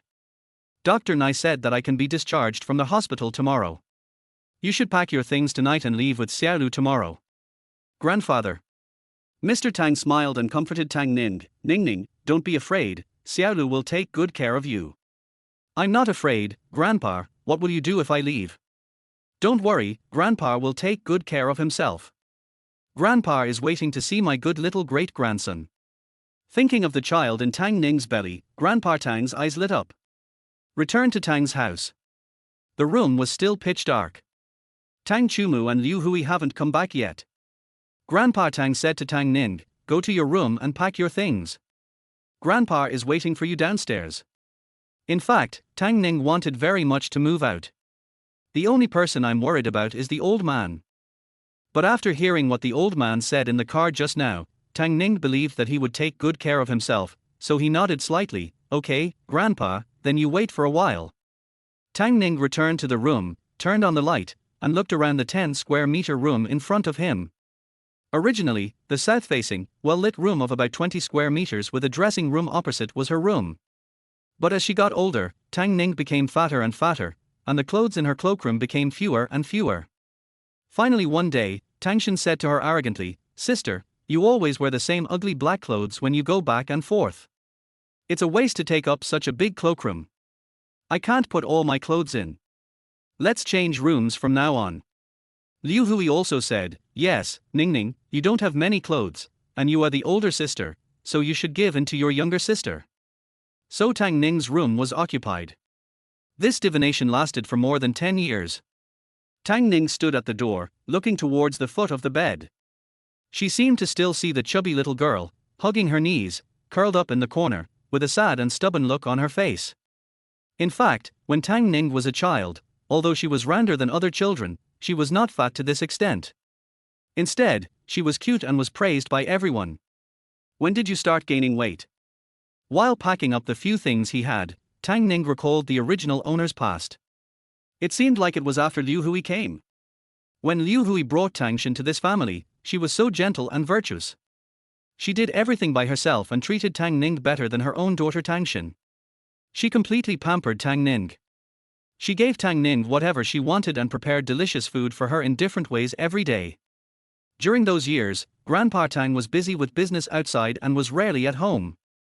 When he came back occasionally, he saw that Tang Ning was rounder than last time.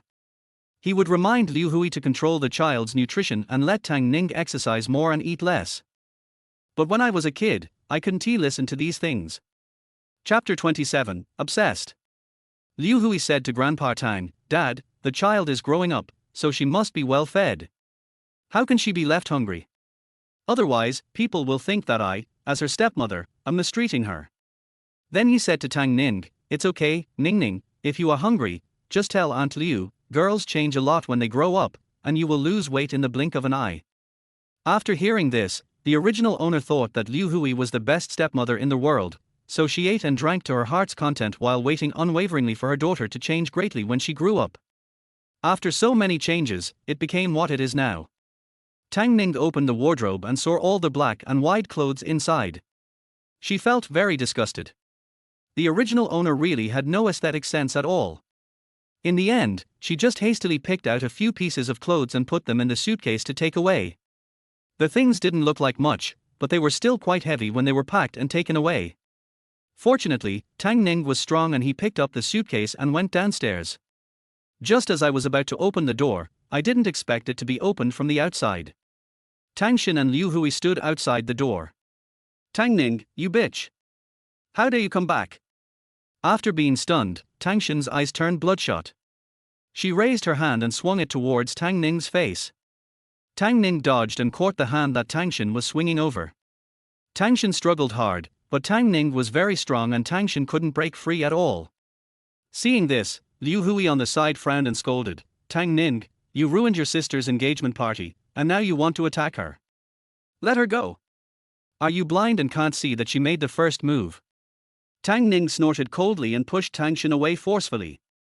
Tang Shin was unwilling to give in, and glared at Tang Ning fiercely. "Don't think that just a few words like these can destroy the relationship between me and Ziyang, you are dreaming." Tang Ning chuckled, "Since your love is so strong, no matter what others say, it will be useless. Why are you so angry?" Liu Hui looked extremely unhappy, and she no longer concealed her disgust for Tang Ning.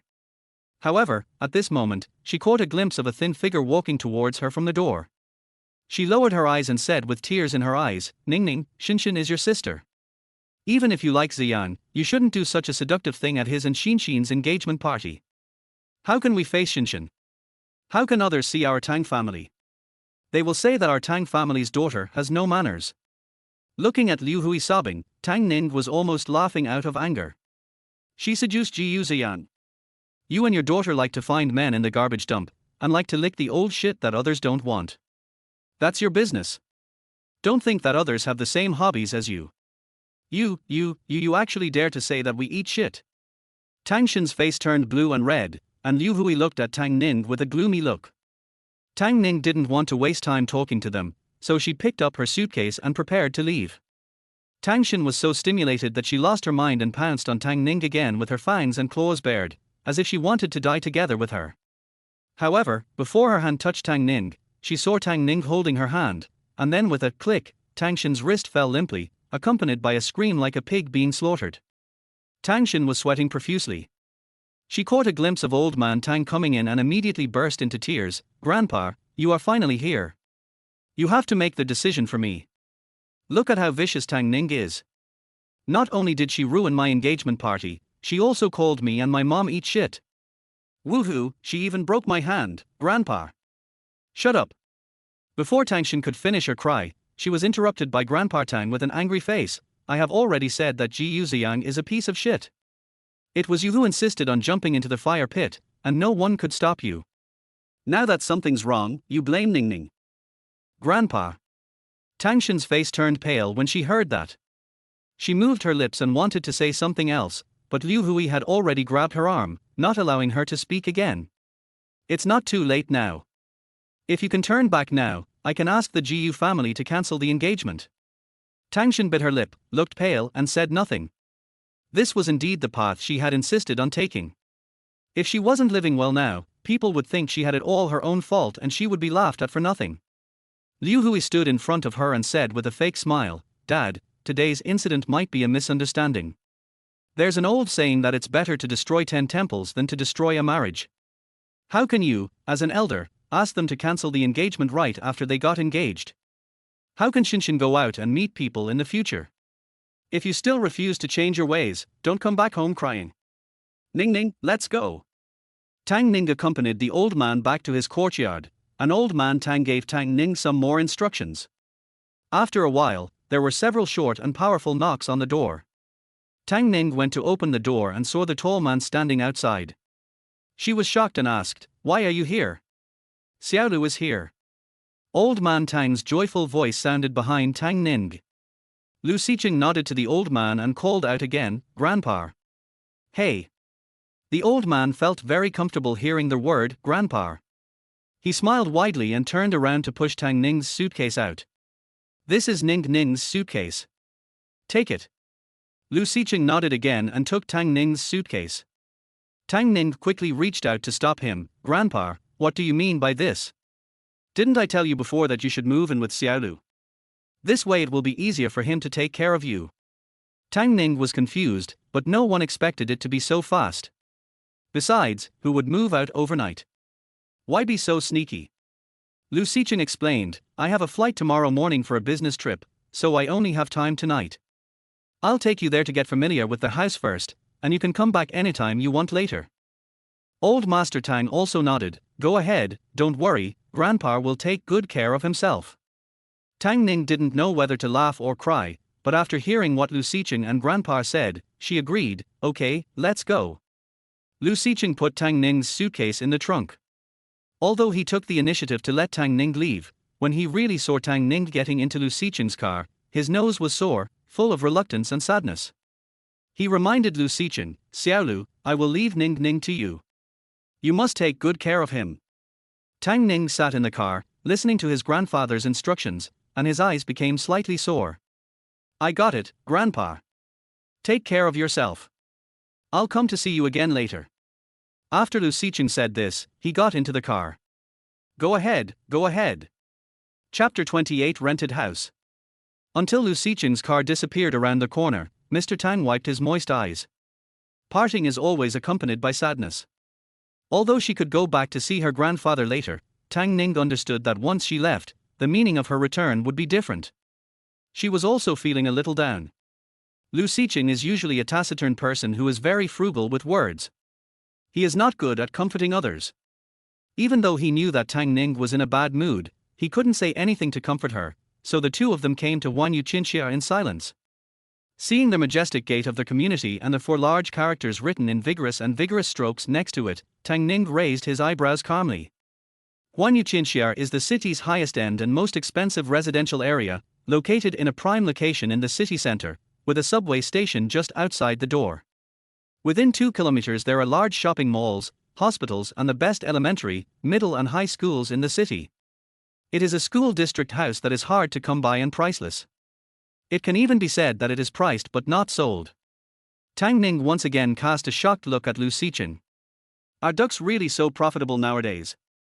Forget about the Bentley, which can be bought with money, but this house in Qinxia is where the city's richest, most powerful and most prestigious upper-class people gather. It was sold out before it was even launched on the market, so it is not something that ordinary people can afford. With Lu Xiqing's status, no matter how rich he is, it is impossible for him to buy a house here. Could it be that some rich woman gave it to him? If so, this makes sense. Lu Siqing drove the car into the underground garage, took the suitcase, and found Tang Ning still standing there in a daze.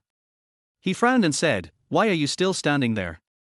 Tang Ning came to her senses and hurriedly followed Lu Siqing into the elevator. Watching the elevator numbers climb, Tang Ning frowned and said, "Actually, you don't have to bring me here. I can live in any neighborhood." Lu Siqing also frowned and said, "I like this neighborhood. I like it, too. Who doesn't like this kind of high-end community? But you're bringing me to a house that someone else gave you to live in. Isn't that a bad idea? What if the rich woman comes one day and runs into her? Is she going to say that she is the nanny at home? Who told you this is someone else's house?" Thinking of her misunderstanding of his identity, Lu Siqing took a deep breath. "This is what I rented. You can live here with peace of mind." Oh, it turned out to be a rented house. Tang Ning smiled awkwardly. It was not her fault that she thought too much. The main reason is that he drives around in luxury cars and houses, which almost made her think she married a billionaire. Is it necessary for the two of us to rent such a big house? Tang Ning said in shock as he looked at the empty house that seemed to have no end in sight and where even the sound of his voice echoed. Lu Siqing closed the door and said calmly, "This is the smallest house in this community." He didn't tell Tang Ning that he also had a 500 square meter duplex in the same community. "I mean, we don't need such a big house for two of us. You can rent a smaller one, which is cheaper. No need to save money for me, I like this neighborhood." Tang Ning couldn't help but rub his arms. Is this the world of the rich and inhumane? In fact, before she traveled through time, she had quite a bit of money in her account, and her dream was to buy herself a luxurious manor so that she could live the rest of her life comfortably. But now she suddenly felt that the house was too big and a bit creepy. The house was decorated in black and white and had all the furniture you need, but it looked cold and lifeless. It was obvious that no one lived there and he had just rented it. After helping Tang Ning carry the suitcase through the door, Lu Siqing said to her, "I'll sleep in one room, and you can use the rest as you like." Tang Ning nodded, and Lu Siqing asked Tang Ning to come over again, helped her record her fingerprints, and then gave her an elevator control card and a bank card. Tang Ning raised her eyebrows and looked at Lu Siqing to ask him what he meant. "I told you before, as long as you give birth to the child, I will give you 100,000 every month. I have already deposited the money into the card, you can use it to buy whatever you want." "So that's what it is." Tang Ning thought about it and finally reached out to take it. She feels insecure without money. In fact, the grandfather loved the original owner very much and gave her a lot of pocket money every month. But after Tang Ning checked all the original owner's bank accounts, he found out that the original owner was very poor. All her money was cheated away by those good girlfriends around her. "Thanks. You're welcome. You deserve it." Lu Siqing said in a businesslike tone, "I'm going on a business trip tomorrow. It will take about a week. Tomorrow morning, an aunt will come to take care of you." "No need." When she heard that they were going to find an aunt for her, Tang Ning immediately refused. "I don't have anything to do right now, I don't need anyone to take care of me, and I don't feel comfortable with other people at home. Don't worry, I can take care of myself." "No, I promised your grandfather that I would take good care of you, and you are pregnant. If something happens, others will not be able to save you in time, so someone must be at home. If you don't like it, you can let Auntie go back when I come back from my business trip." What Lu Siqing said made sense. In this kind of situation, one should be prepared for the worst. She had no choice but to agree. "Okay." Lu Siqing nodded, "But you may have to stay alone tonight. I have something to do later and I have to catch the earliest flight tomorrow morning." Before Lu Siqing could finish his words, Tang Ning said, "It's okay. Go and get busy. Don't worry about me. I can do it. Isn't it said on the internet that if your husband gives you $100,000 a month but doesn't he come home every day, would you be willing?" "Of course. If she calls him, it means she is ignorant." Tang Ning watched Lu Siqing leave with a smile, and waited for another 5 minutes. After making sure that he would not come back, she began to look at the house carefully. After a quick tour, she discovered that in addition to the kitchen, living room and dining room, the house also had a storage room, a media room, a storage room, a nanny's room, and 3 bedrooms, 2 of which were suites, each with a dressing room and a bathroom, and one of them also had a small study. Roughly speaking, it should be around 250 square meters. TSK. Finally, Tang Ning chose an east-facing suite with a dressing room and bathroom. There is one remaining suite with a study, so leave it to him. It was indeed very late today, so Tang Ning simply packed his suitcase, took a shower, and lay down on the bed. As soon as he touched the pillow, he fell into a deep sleep. It was not until the next morning that Tang Ning was awakened by a feeling of nausea. Tang Ning covered his mouth and ran to the bathroom. He squatted in front of the toilet and vomited for a long time. There was a hurried knock on the door outside. Chapter 29, Report at any time. Are you okay? Tang Ning stood up with a bitter look on her face and went to open the door. Outside the bedroom stood a middle-aged woman in her 50s. She was a little overweight, with a round face and an anxious look, but she looked very kind. This must be the aunt that Lu Siqing mentioned finding for her last night. Mrs. Rong looked at Tang Ning and was stunned for a moment. She was the aunt that Lu Siqing had interviewed personally. After meeting Lu Siqing once, she thought that he looked like a fallen immortal. She thought his wife must also be as beautiful as the moon and the flowers. She never expected that. But she was a gold medal housekeeper, so she adjusted her expression immediately and said with concern, "Madam, I am the aunt that the husband found. You can just call me Rong Soa. Are you having acid reflux? I prepared some candied fruits for you. Press them first, then tell me what you want to eat, and I will make it for you." Calling her madam made Tang Ning feel uncomfortable. She shook her head. "Mrs. Rong, just call me Tang Ning. Don't call me madam. I don't have much appetite."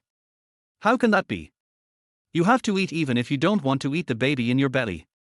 The master is also afraid that you will have no appetite, so he specifically told you to do so. I will prepare some for you. You can see if there is anything you want to eat later and eat as much as you can." "Okay then, thank you, Mrs. Rong. Here, take these preserves first, and I'll call you when I'm done." "Good." Tang Ning took the candied fruits back to the room, took one and put it in her mouth. It tasted sour and sweet and okay, but she felt that it was not as delicious as the one Nai Tingxian gave her last time. That one should be more sour, while this one is sweeter. Tang Ning took one and put it down. After a while, Mrs. Rong knocked on the door again and told her that she could go for breakfast. Looking at the 6 or 7 bowls of breakfast of different sizes on the table, Tang Ning didn't know whether to laugh or cry. Is this what Mrs. Rong meant by preparing some casually? Mrs. Rong pointed at the bowls and introduced them. "Madam, no, Ning Ning, look at these. What do you like to eat?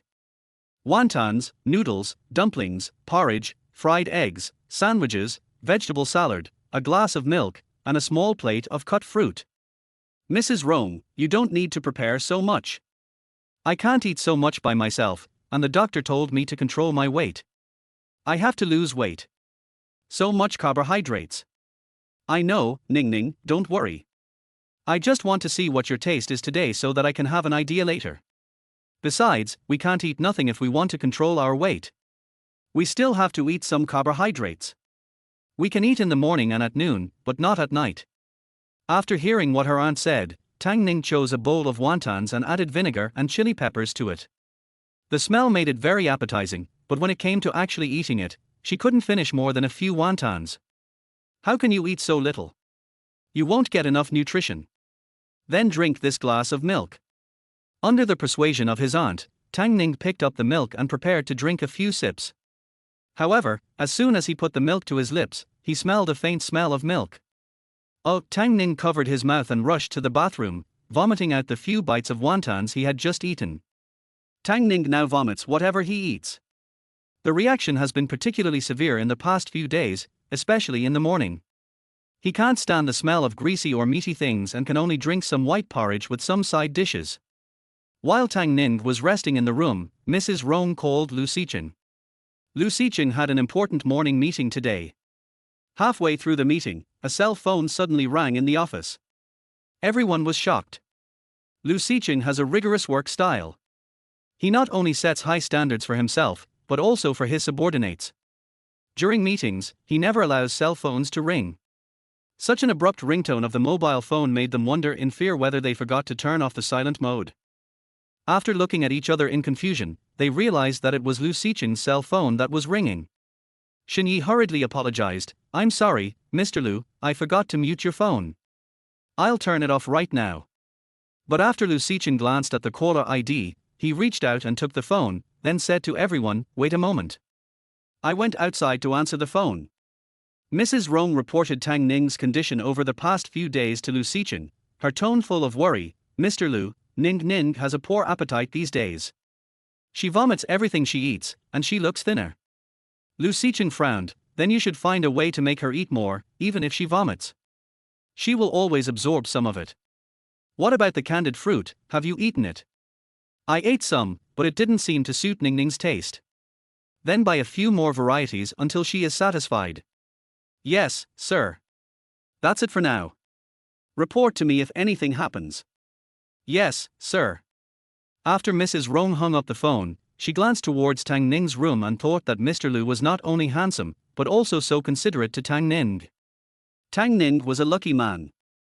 Tang Ning, who had no idea that he had been labeled as blessed, had a loss of appetite and lay in bed for 5 days. He was so bored that he felt like he was about to grow into a mushroom. The only good news was that when she weighed herself this morning, she found that she had lost another 6 pounds. No wonder her pajamas seemed a little empty, but when she stood in front of the mirror, she found that her body was still very solid. If her belly really got bigger in the future, Tang Ning couldn't imagine how horrible she would look like. She shook her head quickly, feeling deeply that she couldn't continue lying like this. The 6 pounds she had lost would immediately gain back as soon as her appetite improved, and she would even be heavier than before. She missed the days when she was as light as a swallow and could even fly over eaves and walls. The cell phone next to me suddenly rang. Looking at the caller ID, it was a landline number with no remarks, so Tang Ning picked up the phone without thinking much. Before he could say anything, he heard a middle-aged woman's voice that sounded a little deep and a little old-fashioned. "Hello, Tang Ning, this is the school's academic affairs office. On behalf of the school, I'm here to inform you that if you continue to miss the final exams of this college, all your final exam credits for this semester will be 0. "What?" Tang Ning jumped up from the bed in shock. "The Dean of Studies there gave a lecture. It seems that you have really forgotten about studying. You should take care of yourself." As soon as she finished speaking, she hung up the phone. Tang Ning was left sitting on the bed in a mess, unable to come back to his senses for a long time. "I really just came here, and there are too many things to think about." I couldn't remember it for a moment. The original owner was still a college student, and I actually forgot about studying. Tang Ning wiped his face and thought about going to school, feeling a little more excited. Going to college, this is the experience she had always wanted to experience in her previous life but never had. She carefully recalled her teachers and classmates at school again, and then she realized why she didn't think about going to school at the first time.